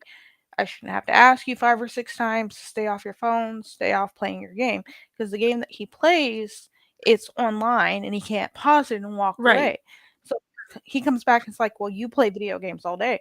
I'm like, "Yes, but I play things that I can get up and walk away from, and it won't ruin my Not just that, game." you stream and stuff where you can try to make money off of it. Mhm. And so, like, when I play games, I do things like Played Up, which I can pause and walk away from, or I do like Disney Dreamlight Valley, different things that I can just pause and walk away from and it won't ruin the game, or ruin somebody else's Right. fun. So I don't play like online with a whole bunch of other people. So I was like, that's not the same thing. Saturdays, and then I even changed it up. I was like, I know you work. Saturdays, you're supposed to be spending it with the family. You spend half it in the office. It's like, if you want to play your game or you have stuff to do, why don't you bring your computer up to the living room? So then, at the very least, you can spend some time with us and we can have some conversations, do something. And if I need help with the baby, I can tell you. Like, I even gave him an out to let him still play the games. Like, you have to take her a bit more on Saturdays and let me have more of a break. It's not fair that I have her every day and you don't have her as much, which you work, and I get that. But Saturdays, you have no excuse, especially when on Sundays, I let him have the whole day to do whatever he wants. If he wants to leave, go hang out with his friends, whatever. Sunday is his day to do whatever he wants before he goes back to work the next day. If you don't help out more on Saturdays and start spending more time with us, I'm going to start taking parts of your Sundays away. It's just how it's going to go. So we kind of got into a little bit of a fight about that. Just like the second time I've told you. Well, I mean, because that's the thing is like, even if you don't have kids, so I love my husband. My mother-in-law who was here can even tell you my husband has a really bad habit of turning off his brain completely once he gets home, regardless of the difficulty of his work. So before, when we lived in Rhode Island, he used to work at a market. And I did all the physical labor and heavy jobs. I always worked more hours and I usually made more money. He did the opposite, but he'd always tell me his job was harder than mine because it was a mental job because he worked for the customer service thing and he helped with returns and exchanges and stuff. Whereas I did that plus more when I worked at Walmart because I was working the toy department, the cell phone department, the photo department. I helped out with the jewelry department. I helped out with the sports department. I helped out with paint, with keys, lawn and garden, everything. And I was very physically fit then. And I would usually, sometimes I would work double shifts. So I would get in at 7 a.m. I would get out at 3, and then I might go home for an hour or two and then come back and work an overnight shift. Like I did whatever they asked. I'm still kind of like that. And he would sit there and go, well, I need to decompress. And so he would get on his computer and then he'd never get off. And so it would get really annoying because I like even here, same idea. No matter what work I did, it was always his was harder and his was more stressful and this, that, and the other. And I tell him, like earlier, Peachy was saying how her parents don't decorate for holidays because you guys take it down again. My husband would get very pissy about that stuff. He'd be like, I don't, and he would try to make it miserable so I wouldn't want to decorate. He figured if he would dig in his heels enough, I wouldn't do it. And then finally, when I would get fed up and I go do it myself, I was about to get up and help. No, you weren't. No, you weren't. And I kept telling him, like, eventually, I'm not going to care if you're involved. So it's up to you. If we have kids, family, nieces and nephews, whatever, I just won't involve you. And he eventually learned that I don't care how begrudging it is, you're going to join in.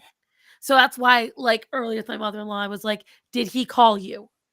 You are going to participate in your family who want to come and see us and hang out with us and all that stuff. If you want me to be the good little wife that cleans up, meal preps for you, cooks your dinners, hands all the heavy lifting, which the heavy lifting in my house is all like every bill. My husband cannot handle making decisions. Like a lot of folks don't realize how much I do. I really have 4 jobs in a lot of ways because except for like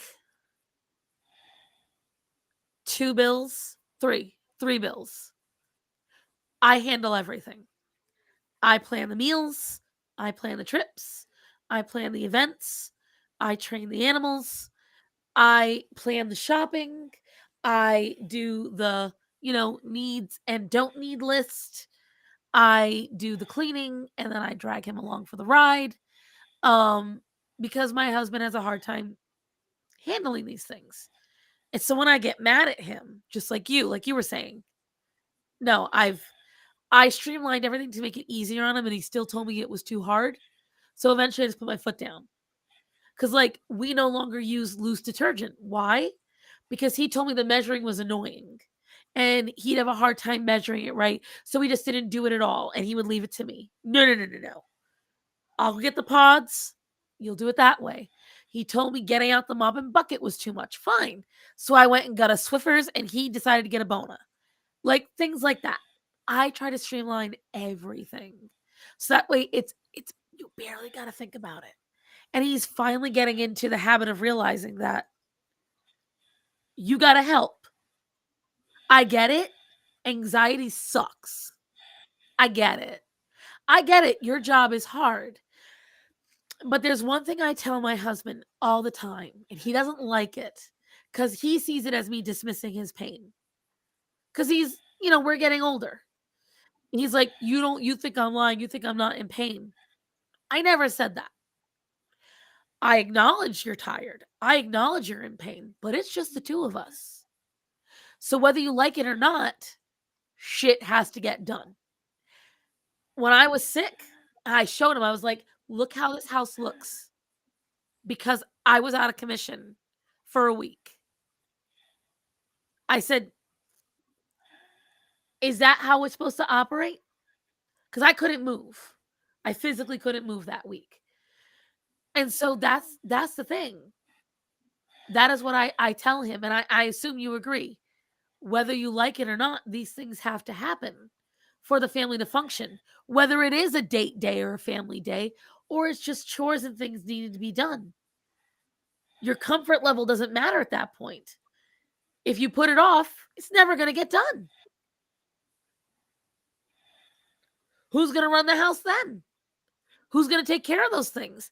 And then like with him, what if the baby stops reaching for him, Stuff like that. Like you'd be upset.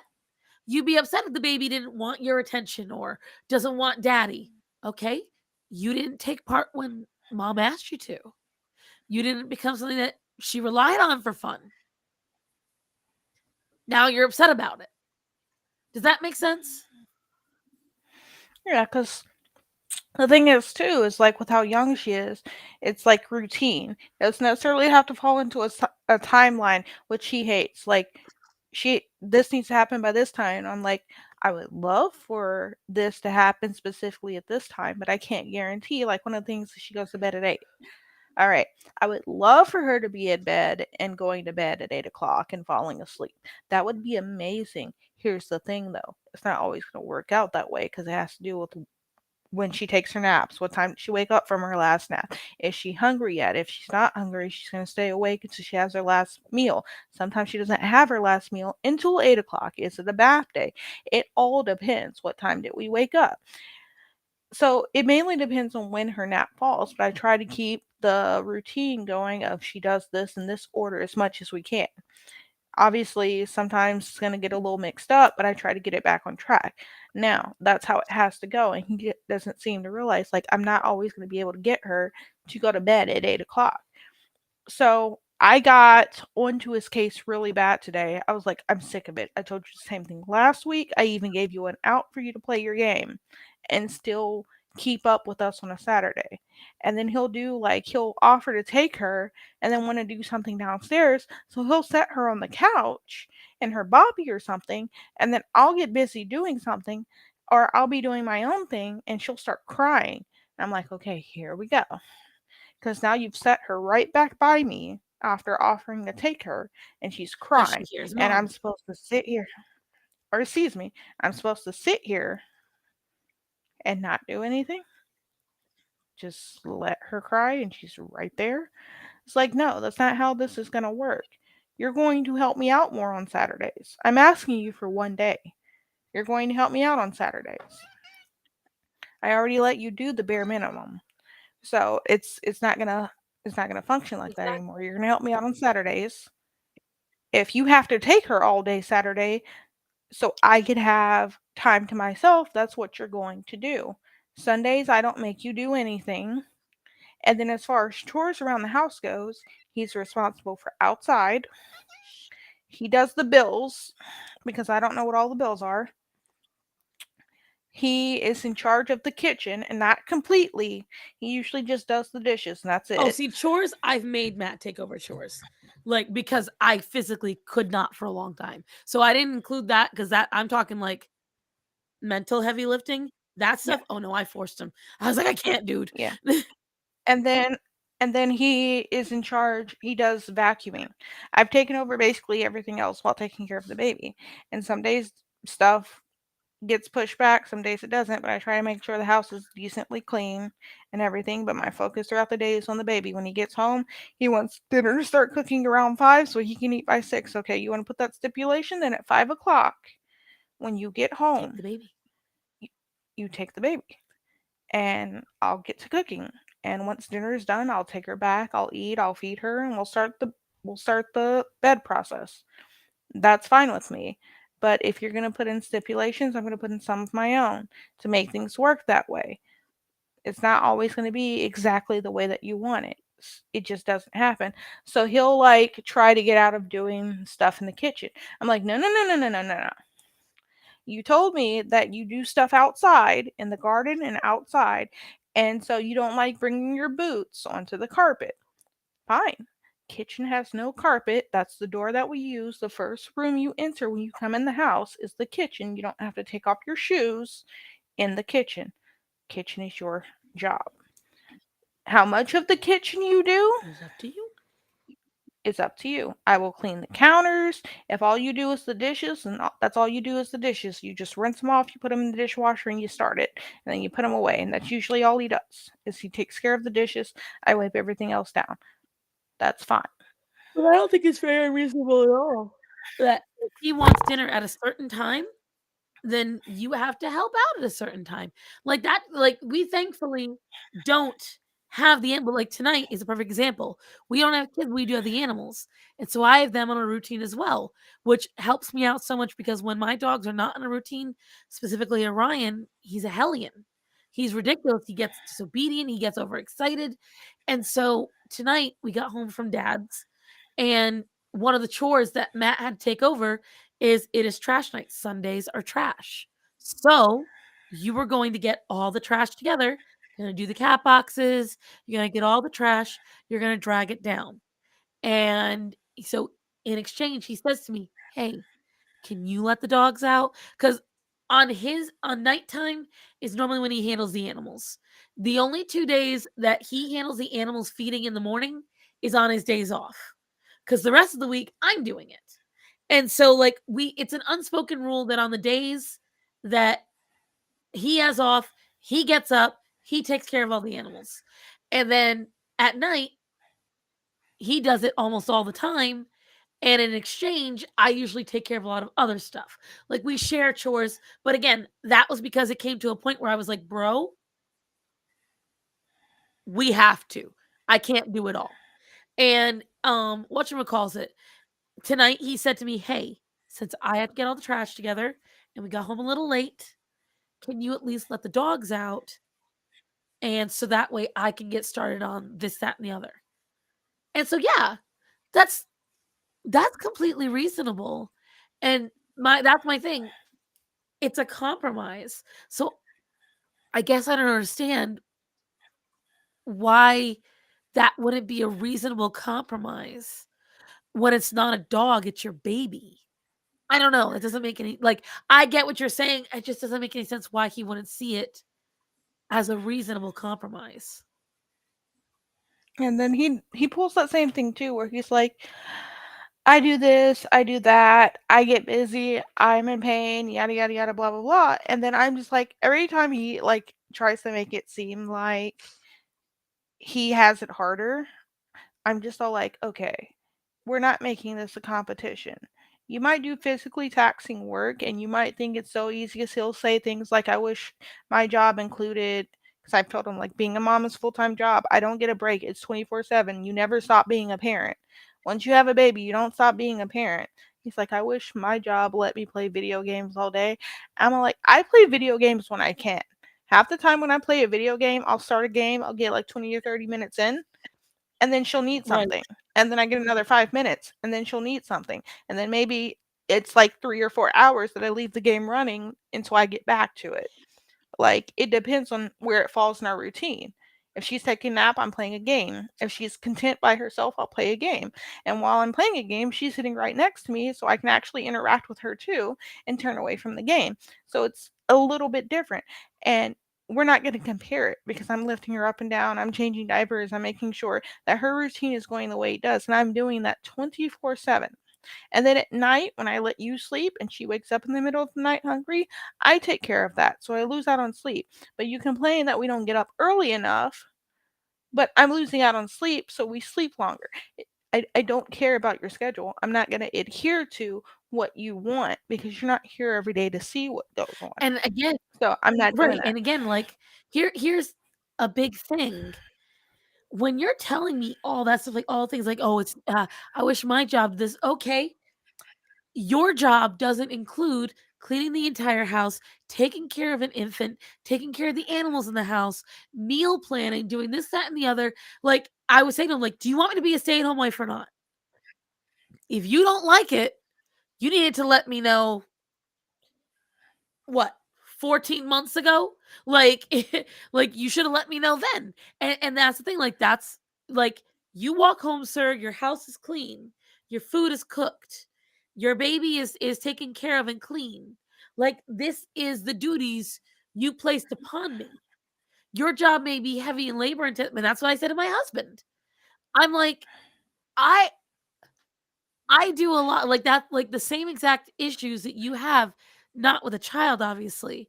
But whenever my husband would try to say, you don't do what I do, or you haven't gone through what I've gone through at work, yes, I have. And when I did the labor job, you told me it wasn't as difficult, that it wasn't as hard, because all I had to do was heavy lifting. I'm like, except I did financing, I was doing cell phone changes, I was doing photo editing, I was doing printing, I was helping at several different areas in the store, as well as doing, like, resets and things like that. But I was like, you told me your job was far more difficult because it was brain taxing. I said, now I do credit pulling, I do find this is when I was doing mattresses. I was like, I do all this, and you're telling me because I sit and I'm allowed to have downtime between customers that my job is not as hard as yours. And see, he had nothing he's like, "It's not the same thing." Yes, it is. Yes, it is. And so I don't know what it is about guys when they have this dichotomy between their wives, but it's not a competition. What we're trying to say, at least in my mind, what I'm trying to say is I understand that you're in pain. I understand that you may have had a tough day. You want an hour nap, which is usually like if I let my husband, he would come home and have a 4-hour nap, wake up to have dinner, and then go right back to sleep for the rest of the night. He would be thrilled. And I'm like, it doesn't work that way. You want a nap, you get an hour. Because I'm not going to throw off your rhythm by doing that. Because if he has too long of a nap and he has it too late in the day, then my husband's up till 11:30 scrolling on his phone, which then makes him late for work the next morning, which screws with our paycheck. I'm like, no, it's not going to work that way. Because he gets very mad at me when I don't let him. Well, I've had a long day. Well, I'm in pain. Sir, I have my left ankle has nerve damage in it and muscle damage from when I nearly broke it. I have arthritis in both knees. I have that extra weight gain that I'm still trying to get rid of. I have carpal tunnel in this wrist. And I have, you want to throw in the neurodivergence, I've got ADHD, OCD, and I have anxiety. I was like, you still expect me to be on my game and run this shit? I said, so, Matt absolutely doom scrolls. He will sit there on his phone for hours. If he won't even remember what he looked at, he will literally just not TikTok, but he won't remember half the videos he's watching. He's just hooked into the internet. And so it's like, that's the stuff where I agree. The only thing that's missing in my life is the responsibility of the baby. But it's crazy how it's the same argument with or without the child. I don't understand it. Yeah, and see, my thing too is like I'm not gonna say whether or not whose job is more physically taxing, right? 'Cause I have bad days, he has bad days. It's not you have no way to measure who has the more physically tasking or the more tiring job. There's no way to measure it. It's not a competition. And I feel like if I give you a whole day where you can choose to do whatever you want and the house runs smoothly, if you want to go out when you come home and go like to your favorite bar or whatever, or you don't even want to show up and you just want to go to your favorite bar after work and you let me know, I'm usually cool with Right. it. If you give me some sort of heads up of what you're doing, I'm cool with it. Sundays, I'll let you do whatever you want. We go to church. When we get back from church, you're just like, hey, I want to go to the game store. And I'm probably going to be there. It's like 5 or 6 o'clock. Fine. It's Sunday. It's a day I know that they meet up. It's a day I know that you might want to go. Sundays, you can do whatever you want. It's not fair that I give you a good portion of your time off of work and then I give you Sunday and you don't even give me most of Saturday. And if you do, I have to ask. No, it's not going to be like that anymore. It's not because I give you a whole day, you give me most of the whole day. You don't stop being a parent. I understand the need of having a whole day where you don't have to do anything. I give you Sunday, you give me Saturday, especially since I give you a whole bunch of other time throughout the week to wind down and relax. What you choose to do with that time is your business. If you're paying bills or handling stuff, that's not my problem. That's what you plan to do. I'm still giving you baby free on Sunday to do whatever you want. If you do extra stuff, that's on you. But the reason why I'm upset is because he likes to do a little throw it in your face type thing. Really? So the whole thing with baby being in bed at 8 o'clock, right? So I got mad at him and I was just all like, I'm going out. Like, I'm going out. And the plan was me to tell him I'm going out, and then I was going to sit and play video games and ignore him. He had the baby, he had to do all of the Sunday stuff. Sunday's bath day for her. He had to feed her and put her to bed. I said, I'm going out. When he came upstairs and saw me, he said, where are you going? I said, right here. I'm going out. I'm not here. Don't bother me. I'm ignoring you. Like, I'm not here. Don't bother me. It's like So I'm he out. finally, yes. So he finally got the hint that I wasn't going to speak to him. The only time I even spoke to him, he was asking about something for the baby, and I just pointed to it and didn't say a word to him. And so he threw it in my face, basically, that he got her to bed at 8 o'clock. But I was in the living room to see the entire process of him getting her ready for bed. So recently, I've been able to get her to sleep to 5 o'clock in the morning. And I do that because when it's dinner time for her, basically, she gets baby food, and then she eats all of her baby cereal, and then she finishes it off with milk, and then she goes to bed. And that usually keeps her full longer than like the 2 to 3 hours normally does. Enough She'll sleep sugar, till enough like 5 in the protein, morning. all that jazz. So that's how I normally do it. And her dinner time could take like 30 minutes to an hour. But usually she's ready to go to bed after. Sometimes she falls asleep while she eats. Now, he got her to bed at 8 o'clock because what he did was made her a bottle, and then he made her a cereal bottle. And she did not finish the cereal bowl. He didn't even give her any of her baby food. So he skipped so many steps and did them out of order that I have and then he said that I have to take care of the baby when she wakes up, which is normally how I do it anyway. But you're going to throw it in my face that you got her to bed at 8 o'clock. But I told him this too. But I guarantee she's going to wake up early tonight. And he was like, he said something or another. I was like, no, no, no, no, no. You did good. I'm not going to deny you that because you don't normally put her to sleep. But you skipped through her routine and I saw you do it. So I highly doubt she's going to sleep the way she normally does when I do it. And that's fine. But I'm probably going to have to wake her up and start all over again when it comes time. And I'm going to lose out on sleep because instead of me getting extra sleep because she's going to be asleep until 5 o'clock in the morning, she's going to wake up at 3 and need this, that, and the other.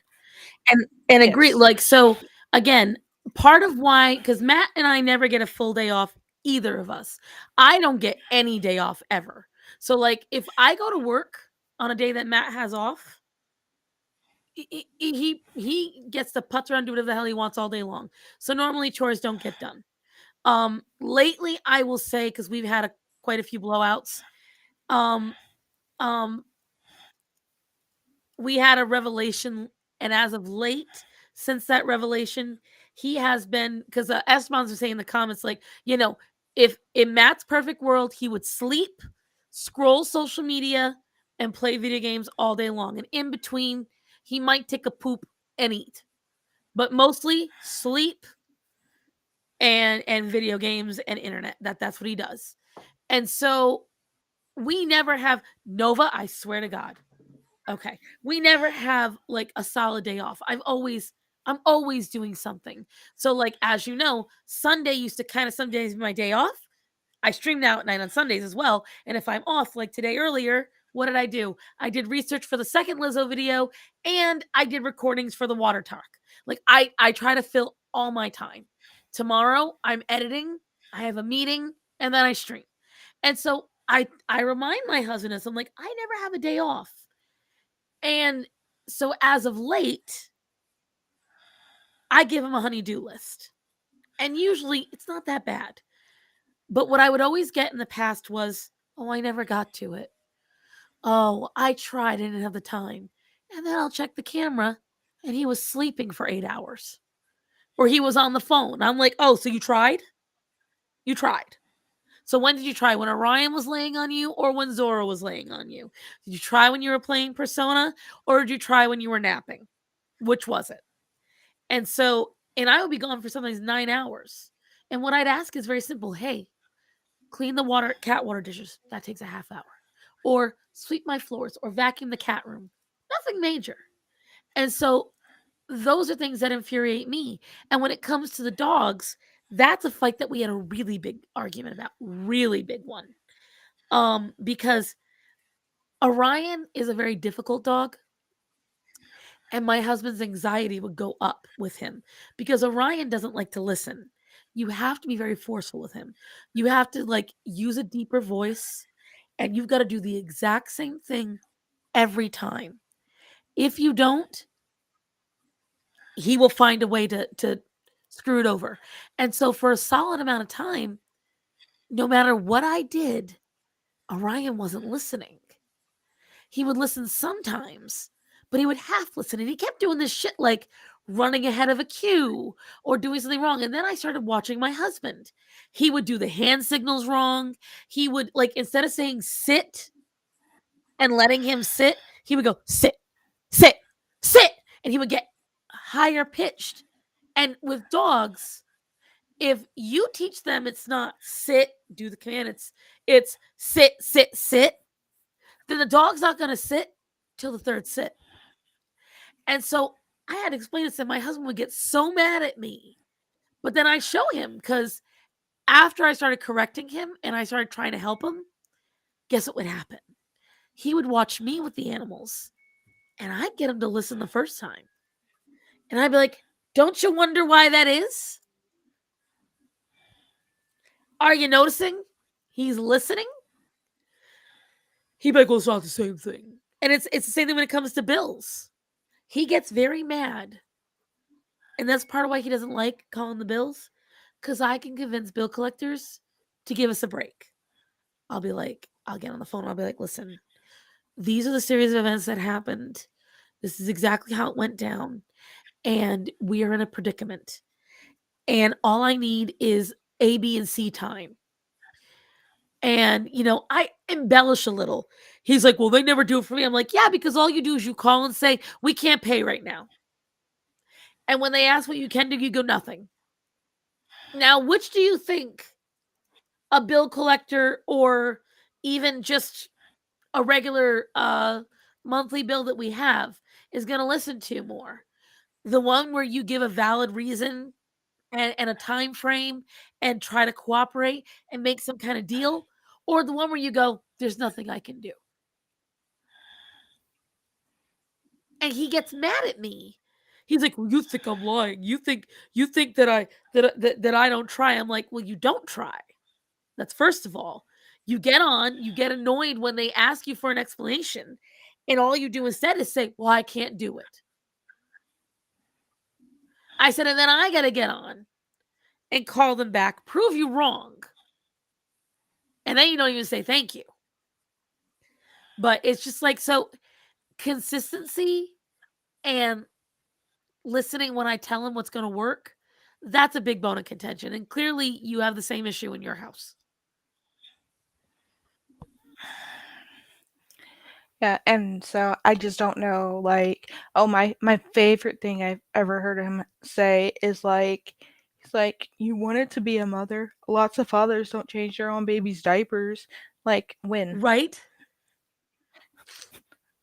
What time frame are you We talking about the 1960s? Are we talking about today? Because that's no, that's not going to be us. I don't know what you're modeling that off of. You're going to put forth some effort. Now, if you don't want to play completely by my rules when it comes to her, which I find a little off-putting because I'm supposed to be in charge of the house and taking care of the baby, but if you don't want to play completely by my rules when it comes to her, and you're the one taking care of her, fine. She's your child too. Right. Fine by me. But don't come asking me for any sort of help when I explain to you how things go. They don't work. Because you know how many times I get calls from you, she's crying and she won't stop. She's screaming and she won't stop. Well, don't call me. If you don't want to do it the way that I do it, and I'm trying to help you learn it, I'm not going to be her mother. You don't have to do this every time, but you at least have to know how to do it. So if we have issues like I'm gone on Wednesdays, I'm usually gone till like 9 o'clock, 9:30 is when I get Right. home. She should be in bed by then. I don't want to come home to a screaming child because you didn't know how to put her to bed. Well, my thing is, he Or can't you even don't use know that what's wrong against with you. her. Like, you want to be a mother, okay, and you want to be a father. What do you think that entails? Like, what do you think that? Because that's the only thing that I wouldn't understand. Like, that is where I'm very forceful, and maybe I'm wrong for it, but I'm very forceful about that stuff. I'm like, listen, you enjoyed the making. If this kid comes out, you're gonna enjoy the rest of it too. Like, I've already warned my husband because, like, so we used to babysit our nieces and nephews fairly often, and he never wanted to baby. He never wanted to change their diapers. He would do almost everything else, but he would never change his diapers. I finally forced him to. I was like, you don't get a choice. I was like, what if I've got to leave you alone with the kids? I was like, these aren't our kids. We can't be getting diaper rashes on them. We can't be doing that kind of shit. You can't do it to your own either. But I'm just saying, like, these are someone else's children. I need to make sure that you can take care of them if need be. He's like, well, it's not right. It's not right for me to change their diaper. I was like, I don't give a fuck what squeamish you have. I don't give a fuck if you don't want to look at little itty bitties bitties. You're gonna do it. Like, that's the long and short of it. And now with this new niece or nephew coming, oh, you bet your ass. If Uncle Matt and Auntie Cassie are babysitting, Uncle Matt's gonna change a diaper. Cause this is like true like blood relation family now. Which means this kid's gonna be around all the time. It's not like with my friends where they could come around when I choose to. This is a weekly and probably more now once the kid is born, where we're gonna see this child. Oh yeah, you go, it's gonna happen. Yeah, and so like the whole skipping or going too fast and doing things, he can't do it. I can't tell you how many times. So you know how a diaper has little tabs in the front? You're supposed to put them on the sides. That's basically where the little Velcro goes. Can't tell you how many times I've seen those tabs sticking out of her diaper in like weird angles. I'm just like, I get huffy and I like start changing her diaper again. He's like, what? I'm like, you have to take your time to do this. Like, I understand that I do it fast because I know the exact movements.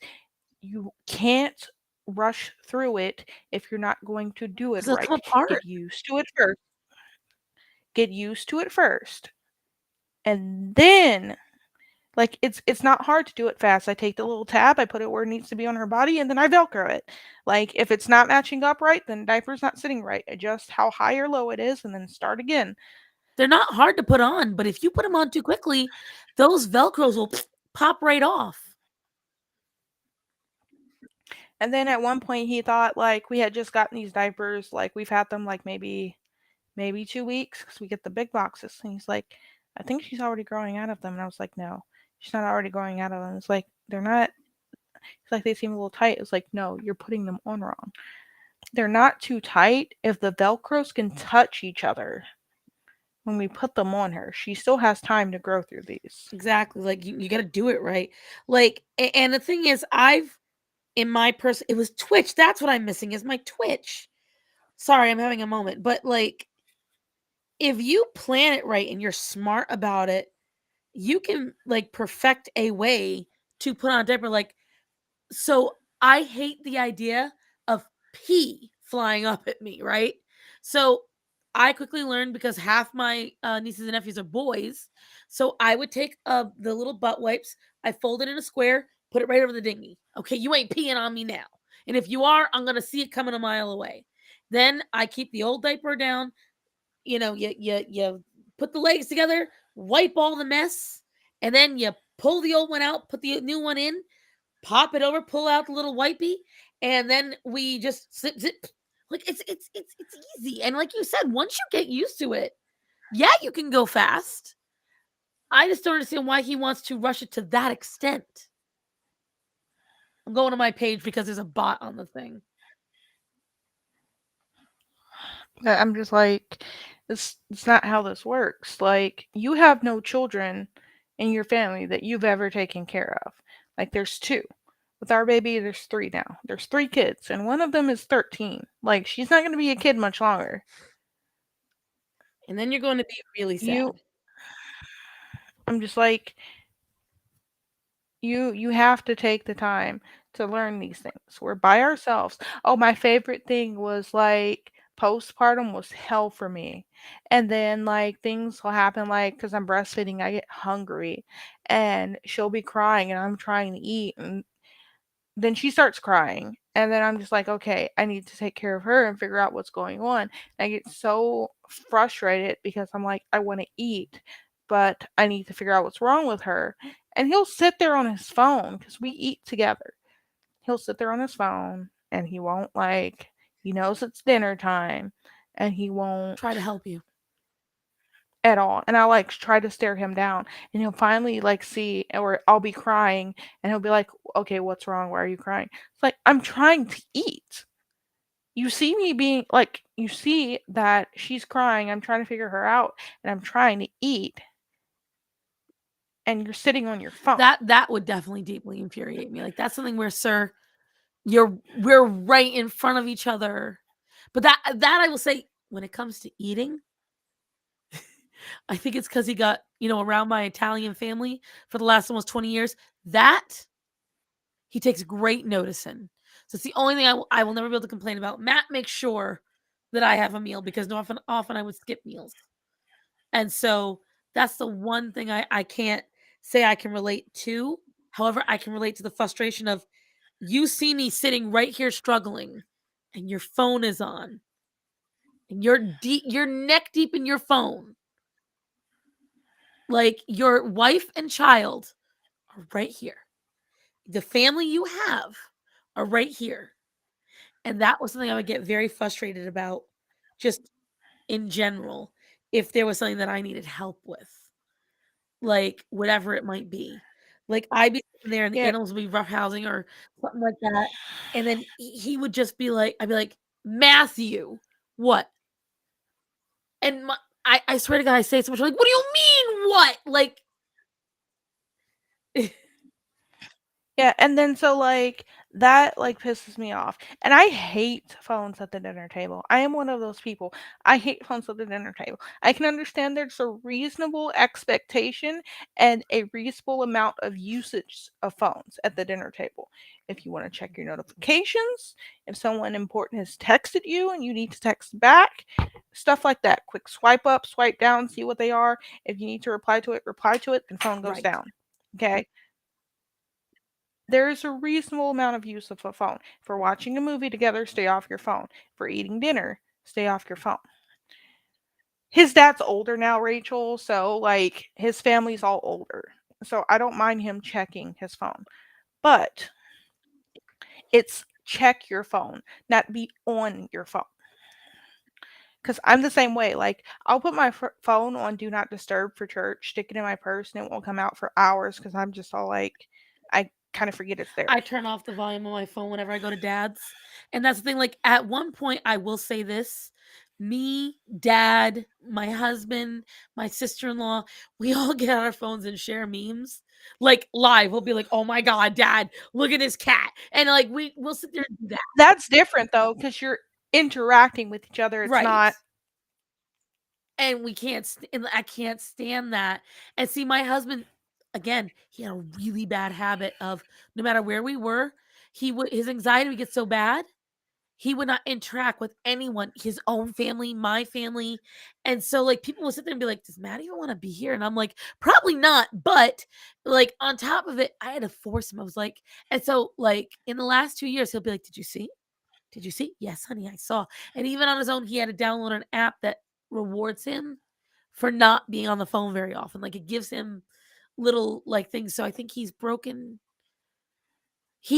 so far has cut down his usage by 7 hours a week. And he actually started implementing that when he and I, because so again, I see that. I don't know if you got to wait as long as I had to, because again, we're going to be married 11 years in October, and we just passed 17 years together. And he's finally at the point where he is like, he has decided we're going to watch anime together. And he tries very hard to find anime for us to watch. And when we're watching it, put your phone down. We're going to watch it together. We're going to enjoy it. And I was like, that took a long time. But I'm happy it's happening now. And it's there. So I don't think it's unreasonable. I know you guys are younger than me, but you're not that much younger than me. I don't think it's unreasonable to say to your husband, when you're here, your child is right in front of you and awake, and your wife is right in front of you and awake. We're all enjoying a meal. You shouldn't be on your phone at all. I don't care how long of a day you've had. I don't care how tired you are. I don't care unless we are actively in a fight and we're on our phones to prevent us from getting into a fist fight. There's no reason. Look at me. You married me because you want to be around me all the time. So be around me all the time. Like, and see, that's the shit. If anyone wants to get a peep into how I talk to my husband, this is how I talk to. If I really, really like you, this is how I talk to you. Like, I lay it out very logically and straight. And I like this. Yes, this is very true, Rachel. It was all his idea. I give him complete credit for it. So, like I said, it used to be much worse. Much worse. It was a lot of me feeling like I was dragging Starman into enjoying things, including things to do with me. And I was like, bro, what was the point in even marrying me then if you're not going to enjoy it? Yeah. And one of my like biggest pet peeves is like it's kind of understandable, but it's not. So like we'll go out shopping somewhere and he hates shopping and I'm a woman, so I like looking at things and taking longer than I probably need to, which is fine. So like for example, we'll go if we go to a mall, it's a lot more understandable. When you go to a mall, it's a small store, you can usually see where everyone is at. If I take too long in the store, he'll leave and wait outside. Fine, I know where to find you. I hate when we go places like Walmart, Target, local grocery store, and I'll be looking at something and I turn around and he's gone. I hate that. It drives me up a fucking wall. I'll be all like, "Look here. I'm going to tell you this one more time. Don't leave me behind. If you want to walk off somewhere and look at something, and I'm looking at something, don't just walk off. Hey, I'm going to go do this. Hey, I'm going to go do that. Aisle, whatever. Let me know where you're going." I agree. And see, it's like, again, going like I thankfully, again, that's one of the few things that he'll get frustrated if we can't spend any money whatsoever. He likes going shopping if we have the money for it. Oh, Matt enjoys the hell out of it. When we have no money, he gets frustrated because then he's like, I don't like window shopping. I want to buy. And I'm like, no, this is making sure that when we do buy, we buy what we want. But it's like, with that, I say to him, like, you're acting like you don't enjoy being like, no, I don't want to do it if I'm not with you. Well, okay, but you're with me and you're still not enjoying it. And I would absolutely, like you said, I would be absolutely frustrated. If I turn around and you're just fucking gone. Like, you're just gonna ditch me in the middle of the store? Why? You need to lean over and say to me, hey babe, like when we go into Lush, I love Lush. Oh, I love Lush. But Matt can't handle it for a long time. So he'll try, he'll come in, and once his head starts getting hurt, he's like, I can't handle it anymore. I need to leave. And I'll fake and I'll be like, oh, and, he'll leave and then I'll come out and I'll be happy. Usually I can spend a little more because he's not there to stop me. So, huzzah. But it's that right there. Yeah, that's 100%. I cannot even reason that because you're by yourself with your child and you're less guarded because you think your husband right there. And then you turn around and it ain't your husband, it's some Bubba Joe. Like, yeah, that would bother me a lot. That one, oh, you're 100%. There is no in between. He's wrong for that. 100%. I don't know how often Yeah, he and does it, but it's like constantly like I learn the things that make him tick or the things that make things run smoother, and then I'll try to incorporate that. And then it's the fucking back the change of plans pisses me off, or how forgetful he'll be, and he'll admit that he's forgetful, and then won't admit that he's forgotten something. oh, I shit you not. So back when I was still pregnant, it was either for Christmas or for my birthday. I forget which one. I said that I wanted a spa day. Like I wanted to go to the spa, get facials, just do a spa Right. package, just whatever. And so he took the initiative because he said he would do that for whichever gift it was. And we'll just say my birthday. And he called a few places and they wouldn't take me because I was pregnant. So he was like, okay, well, after you have the baby, then yada, yada, yada. So months go by, and then I wait for like my 6-week appointment. In between that, we got billed more from the OB because of some potential complications. Because they did a whole bunch of like they started doing ultrasounds every week, so we got billed a bit more by the OB, so money got tight or whatever. Right. So I'm like, okay, I can wait for money to build back up. He's in charge of the money. He sets the budget. It's fine. I can wait for money to build back up. I waited this long for my gift. I can wait a little bit longer. So then I think I brought this up just like this week. I was like, so when do I get my spa day? And he's like, what are you talking about? I'm like, you promised me a spa day for either Christmas or my birthday. We waited, and then money got tight, and then I waited again.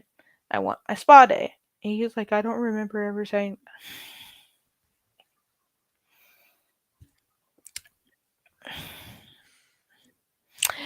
Boy.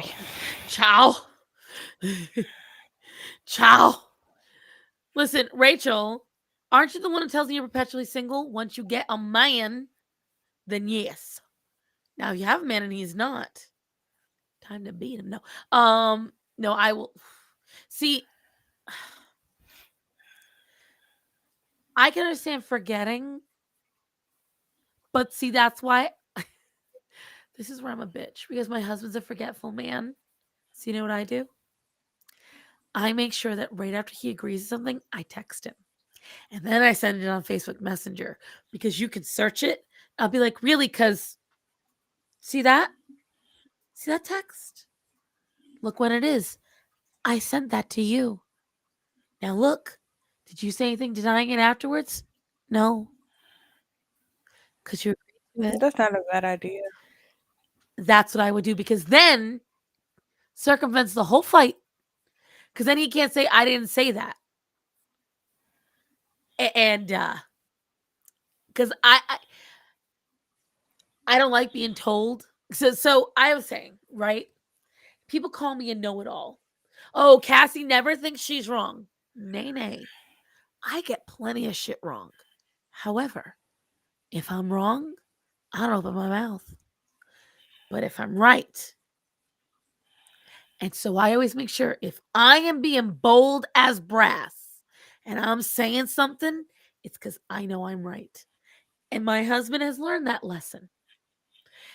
And yeah. So that's why I take a lot of precautions to prevent exactly that scenario, because I don't deny that it's very infuriating. I don't deny that it's happened. However, always create a contingency plan so he can't fight you. Because once you take the wind out of his sails, the fight is over. And then it's just all right, babe, I was wrong. Or it could even come back on you. It could be like, wow, okay, so that's what it was. I forgot what it actually was. But I still want what's written here. Whatever.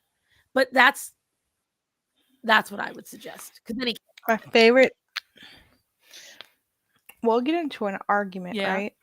And I'll like, even if like I'm being totally batshit crazy and I'm explaining to him how I feel, always finds a way to change the subject to make it seem like he's not in the wrong. I fucking hate that. He does that shit all the fucking time. And it's like I'm just all like, okay, I'll be saying about something like how I feel or something or another, and then he'll change the subject. And he'll be like, well, this and that. That has nothing to do with what I just said. And he'll be like, yes, it does this. No, that is not that has nothing to do with what I just said. This is what I said. This is what you're trying to say. I can see where you're correlating But them, it's not the same. but that same thing. That's nothing. One fight we got into, okay? So he went, and he's done this with his job too. He went to do a interview, and we were leaving. It was the day we were leaving to go visit his family. And so he said to be ready to go at like 10 or something like that, or be packed up at 10.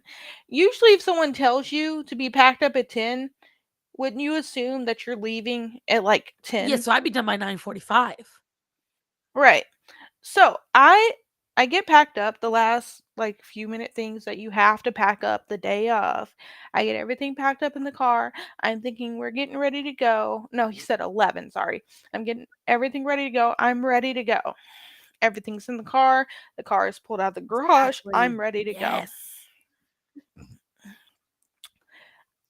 He doesn't show up. I wait a whole another 30 minutes. He doesn't show up. It's nearly noon. And I've tried to call him twice. And then I get fed up. I know where he's having his interview at. So I get in the car. I'm about to drive there. Because at this point, you have not shown up. You haven't called me. You haven't sent me a message. Something's happened to you. And so I'm on my way there. I get to the main street. I see him pass this Jeep. I did a alley-oop and went back to the house. I pull in probably like a few minutes after him. And he's like, where'd you go? I was like, I was driving to where you were having your interview because you didn't reply to me. And we got into this argument because he was like, I was having an interview. How was I supposed to send you a message? I'm like, I thought something happened to you because you go by 11. And he was like, well, they had us do this extra thing, yada, yada, yada, at the end of it. Yeah. And so it's like he said, they had us do this extra thing at the end of it. So it took longer than I thought. And we weren't immediately into it. And I was like, okay, you could have sent me a message. He's like, you think I'm going to send a message during an interview? I was like, you could have literally told them, hey, I didn't know you were going to do this. My wife is waiting for me. Let me send her a message so she knows I'm okay. And we get into this huge thing because I thought like something had actually happened to him. And I was pissed. And he was just all like, I'm not going to apologize for being in an interview. I'm not asking you to apologize for being in an interview. I'm asking you to apologize for wearing the fuck out of me. He was like, it's the same thing. I was like, no, it's not. I will say that is something that Matthew used to do. So after 40 said it's a typical man thing, I think it's a typical younger man thing. Two things can be right at the same time. You can say you're sorry for worrying me, even though you didn't do it intentionally. You can say, I'm sorry, I worried you. Nobody's asking you to apologize for doing the rest of the interview. Like, I would have had nowhere to go, but you guys have made plans and it was for his family, first of all. Second of all, like, again, if you have an extension on the interview, just be like, oh, okay, let me go pee really quick. Go to the bathroom and send a quick text like, babe, hey, just letting you know, they're extending the interview, and this is a really big deal, so I'm going to be a little late. Even just, I'm going to be late would have been suffice. Right, because, like, so Starman understands perfectly well, because I would get real mad because he would get out of work. It only takes him 15 minutes to get home. That was an hour and 45 minutes ago. If he does not tell me where he's been, because we get accidents all the time. This town is bad for accidents. And we're not even talking like small ones. We're talking like people, because the speed limits around here are like 55, and people are usually doing 70. Like, people are speeding around here a lot, and they don't use blinkers at all down here. And so, yeah, you need to tell me where you are. And so it took him a while to get used to that.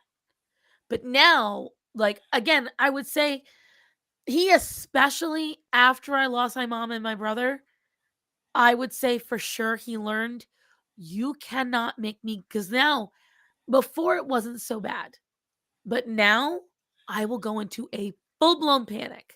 I will blow up his phone. Where are you? Are you okay? That rarely happens now. He will inform me, hey, I got put behind because of this. The only time he would actually inform me extra was usually when he would have extra time at work. And that's because, like, especially when he used to work overnight, we only had one car and I would have work in the morning. So I'd be like, mm, yeah, you can, or no, you can't, or this, that, and the other. Hi, Red. Going to bed soon, but whatchamacalls it? Like, it's stuff like that where that, sadly, I do think that's a guy thing. I don't like that it's a guy thing. And I think it's something that guys have to mature out of, because they see it as a personal attack rather than a, hey, I'm not technically mad at you. However, it was inconsiderate. You should have at least let me know because I was worried about you. And then the fight is over. Like, there is no fight. It's like, babe, I didn't know where you were. Oh, you know what? You're right. I guarantee if he had said to you, shit, you know what? You're right. I should have sent a message. I'm sorry, babe. You wouldn't have been mad anymore. Because the problem would have been solved at that point. He'd have admitted what was wrong, say he'll do better next time, and call it a day. Am I incorrect? Like, it doesn't need to be a blowout fight. I'm not going to apologize for going to an interview. I'm sorry. Where did I say you were in trouble for going to an interview? Go find where I said that. I'll wait. And so when my husband still tries to pull it sometimes, I'd be like, you're being catty. You're being argumentative because you don't like that you're being confronted. And I don't give a shit. So you can go be a bitch in the corner all by yourself and be catty. And when you're done having your little fest, you can come over and talk to me like an adult. And I've done that because I won't put up with it. I was playing when I did the whole I'm not home, I'm going out thing today. I was playing a game with Chicky. And I shit you not, a few minutes in after I told him, I'm not here, don't speak to me, I'm going to ignore you, I am not home, I have gone out. He decided to do the most childish bullshit. Oh my god, it was kind of funny. Oh I no. ignored him. So, since I made him take over for the baby, like, I totally zoned her out. I made him take over for the baby. He knows it's bath day, so he's getting her bath and everything together. And before he fills up the bath, he comes downstairs with the bath and a whole bunch of other things. He's like, I'm gonna do you like you do me. Really, Zola? Really? I need help. He's just like, he has this bath in his hand. He's doing this. And I'm just all like, just trying not to laugh so hard. I was like, The worst is oh when you're my in a God. fight and they're doing something funny. You can't, because then you're gonna lose. And see, that's something. See, with Matthew, he doesn't always misdirect. What he does is he likes to pretend the fight never happened. And I after years of that happening, I was like, we are no longer doing that. I said, because then I fester. I said, and do you really want me to fester? I said, because then every time you bring up something little, that's stored away right here. Because it never got resolved. So we can have a resolution now and make you uncomfortable in your fifis. Or I can package it up, put it away, and then the next time you really piss me off, I'll unpack the whole suitcase. What would you like to do? And he has learned, let's not unpack the whole suitcase every time a small argument happens. Let's resolve it now and never speak of it again. And I like that a lot better. But I think that He's recently taken to anything that falls in the sink in my bathroom, because he has this thing about sinks being dirty. That's fine. He has taken it out of the bathroom and set it next to the hallway closet. So I have a tub of rubber bands on top of that tub of rubber bands is my electric toothbrush. Now, mind you, my electric toothbrush is not the only toothbrush we own. I've barely used the electric toothbrush because I left it down in his bathroom when I was still pregnant and I was using his shower. So, electric toothbrush is not one that I use very often. And my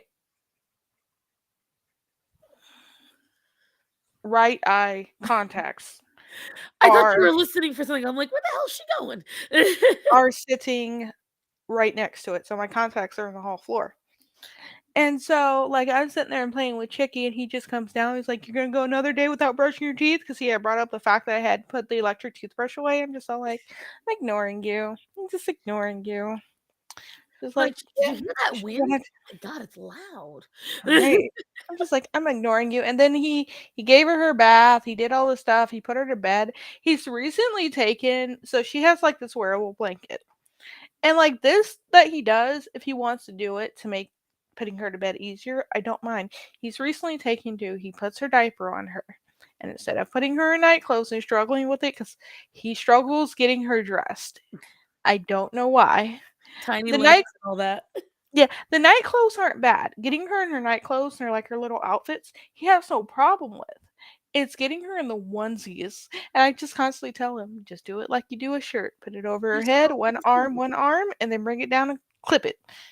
But night clothes he's usually fine, but he's recently taken to skipping putting them on her entirely. So, but he takes the time to get the wearable blanket, which isn't even like the most necessary part. So he'll just put the diaper on her and then he'll start putting her in the wearable blanket and she just goes to bed naked. It's like it's like Good enough. okay, Good enough. fine by me. Less clothes I have to wash. Look, Quicker to I'm get to cool. the diaper too. I'm cool with it. Look, the wearable blanket has a double zipper. I could just unzip the bottom of it and there we go. Like I'm cool with it. I will say that is something, again, I'm very lucky. Starman has 3 younger siblings. Getting kids dressed, not an issue for him. Especially because, silly as it sounds, we always dressed Greta. So he was used to taking very difficult arms, tiny arms, and shoving them through sleeves. Because I'd be like, because Greta's like, I don't know if you've seen my dog's Fake Queen, but Greta has like this much fur. And she's a boxer mix with a big barrel chest, and she's got long little legs and little skinny pointy toes. And so in the wintertime, bitch gets cold. So she always has to wear a sweater, maybe a coat on top of it. Then we got to get her harness on. So I will say, dog owners, I think they get a crash course in dressing babies. And so by the time we got to babies with the nieces and nephews, dressing them was easy. And then we had I was a nanny for his best friend's kids. And he had to really get used to it. When we had Sammy and Lorraine here, he really had to get used to it because Sammy has autism and Lorraine big, long, and leggy. And when whenever we had the kids, we'd have them here like 5 days a week. And he had to get used to really quickly. If I was not home because I had to go do something, he would have to dress them. He had to do all stuff. So that I think that's hilarious. I'm just imagining your husband being like, you know what? A blanket's better. Like, The just funny like, thing, it's the clothes that he doesn't suffer with that he chooses not to put on her. Like it's not like he gets her up in the morning and he's just all like, what do I do with it? yeah, no. It's like the one pair of clothes he has no problem putting her in. That's what he refuses to do. He just like, yeah, you're going to bed naked, and I'm just like, this stuff literally zips. It's like it doesn't go over her head. It zips up. Like you have no problem ever putting it on her. That's the one thing you choose not to put on her. Like I would understand if he picks her up in the morning, he's just all like, yeah, I'm not gonna attempt You're that. like pants, shirt. Fuck that. Like, Onesie God. that has to go over. No, I'm done. Like done. That's too much. that- Too many buttons. I can But- understand that, but Oh my god. Here's so what I will ass tell you. backwards. That's so funny. Here's what I say. I am starting to fade and my bladder is very full. So I would say let's because it's also 2:05 where I am. Yeah. But why don't you start us out, detail everything, and also, maybe get a few catty shots in about your husband if you want to. Okay, I'm gonna refer to someone's comment though. The one after 40 said about guys wanting to break the baby is not even like that too. This motherfucker is one of those dads that he's one of those dads that he does weird shit with the baby, okay? I can't tell you how many times she's been in tummy time or has been laying down somewhere, like laying down flat, and he'll just grab whatever part of her clothes is like closest to him. So whether it's her back or her front, and he'll just pick her straight up. Just picks her straight up and then puts her. I'm like, it's safe enough, so I won't say anything, but I'm just sitting here like, You're like, oh no. Oh my gosh. That is too much. Where do you want to talk about your streaming or anything at all, or is it my turn? So I stream on my Twitch channel mostly every day, usually between I want to say 11, 12 Central, um 12 to 1 Eastern. Good night, Spawn. Um So I want to say that's about what time I stream, and I usually stream most of the day, mainly because I do get up a lot and do things like grab coffee, change diapers, put the baby to sleep, feed her, and most of that you get to see on camera. So you get baby smiles. Who doesn't love baby smiles? You stick around my channel, you better be ready for baby cries too, because they are happening. But we have fun. We react to videos, we play some games, we talk, do makeup, talk shit about our lives, plot to beat our husbands over the head with a 2x4. At the very least, the remote control, because it makes a good slap sound. But Oh, I have to be careful with being a little bit physically violent to him for a couple of days because I made an oopsie today. you roughhouse too hard, didn't you? So he was laying on the couch in his like pajamas, and I just saw him laying there. And sometimes we'll like fuck with each other. So I lifted his leg. I was As like, we "Give do. me leg." I was like, lifted his leg. I went to smack his butt cheek, and I missed. So he's been yelling at you in a high pitched voice all day. Thankfully, it wasn't that bad because it wasn't like I don't like full on smacks. I hate when people do it to me. It was supposed to be just a little love tap, and I missed, and I like my fingers got him, and I'm just like, You because I saw him grinned. turn. I was just all like, "I'm so sorry," and he pushed me away, and I was like, "You know what? I understand." Right? Like, you know what? Be mad. That you get. I got the most. Hi, Toasty. Sorry that we're going to be logging off in a minute. So after our whole argument, and he's realized that I haven't gotten as volatile as I usually do, it's been over and done with. He's still a little upset. That's fine. I went upstairs and no, this wasn't X rated or P rated R or anything. I went upstairs and I gave the boo boo a kissy. Okay. And that was it. He tried to turn it into something else. I was like, no, I'm just kissing the boo You boo. all didn't see the video I saw earlier. It was X rated. I was like, I'm just kissing the boo boo and I'm going back downstairs. Think he want a little bit of boom boom instead of a boo boo. But Too bad. It was over his pants. I was like, I'm just gonna kiss your boo boo and I'm going back downstairs. That's all you're I getting. always I'm mad at you too. Orion always nails Matt in the nads. And that's 110 pounds nailing him in the nads. But so for me, guys, you will be seeing me tomorrow night with Miss Hara Murata. Tuesday at noon, I will be drawing. And then Thursday is part 2 of the Lizzo video. And then next Sunday, I'll be back here with this lovely lady and Miss Peachy. For anyone that's tuning in late, just send out a good luck prayers to Peachy. She starts her new job tomorrow. And just send good vibes my way that everything goes well and I can have this house in my name by the end of September.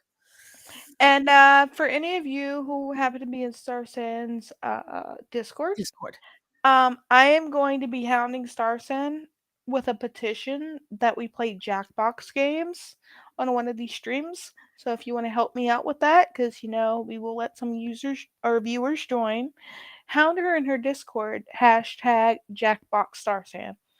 If they're in my Discord, they know I'm never in it. See, here's the thing. If you ping her enough, she's going to have to see it. I might. I'll think about it. You know, we YouTubers. And for every person who does it, I will send her a message basically tallying how many people have done it. It'll start off with a 1. I better see 2, screenshots a along with 3, a 4. But with that said, guys, we'll consider this Jackbox thing. For now, I've got a potty, and then I gotta go Betty by it, or as my mother used to say, I gotta do nannies. And I have to get my ass in the kitchen and make my husband a goddamn sandwich for his lunch tomorrow. Or he gonna smack her in her in her boo boo, and then give it a kissy to make it feel. Tell him, baby, kiss it better. Alrighty, guys. Thank you. Look. See, Rachel knows. Rachel knows me too well. She can't even get me to do what I like. Like, I love the smoots, but I haven't been able to read them. I need to read it. But anyways, good night, everybody. Remember, tonight wasn't too much about mothered. It was more about marriage and how it can make a mother become a smother, and depending on the day. But remember, tell people are important to you, that you love them, to be safe. So, Faye Queen, I love you. Be safe. Hey. Good night, everybody.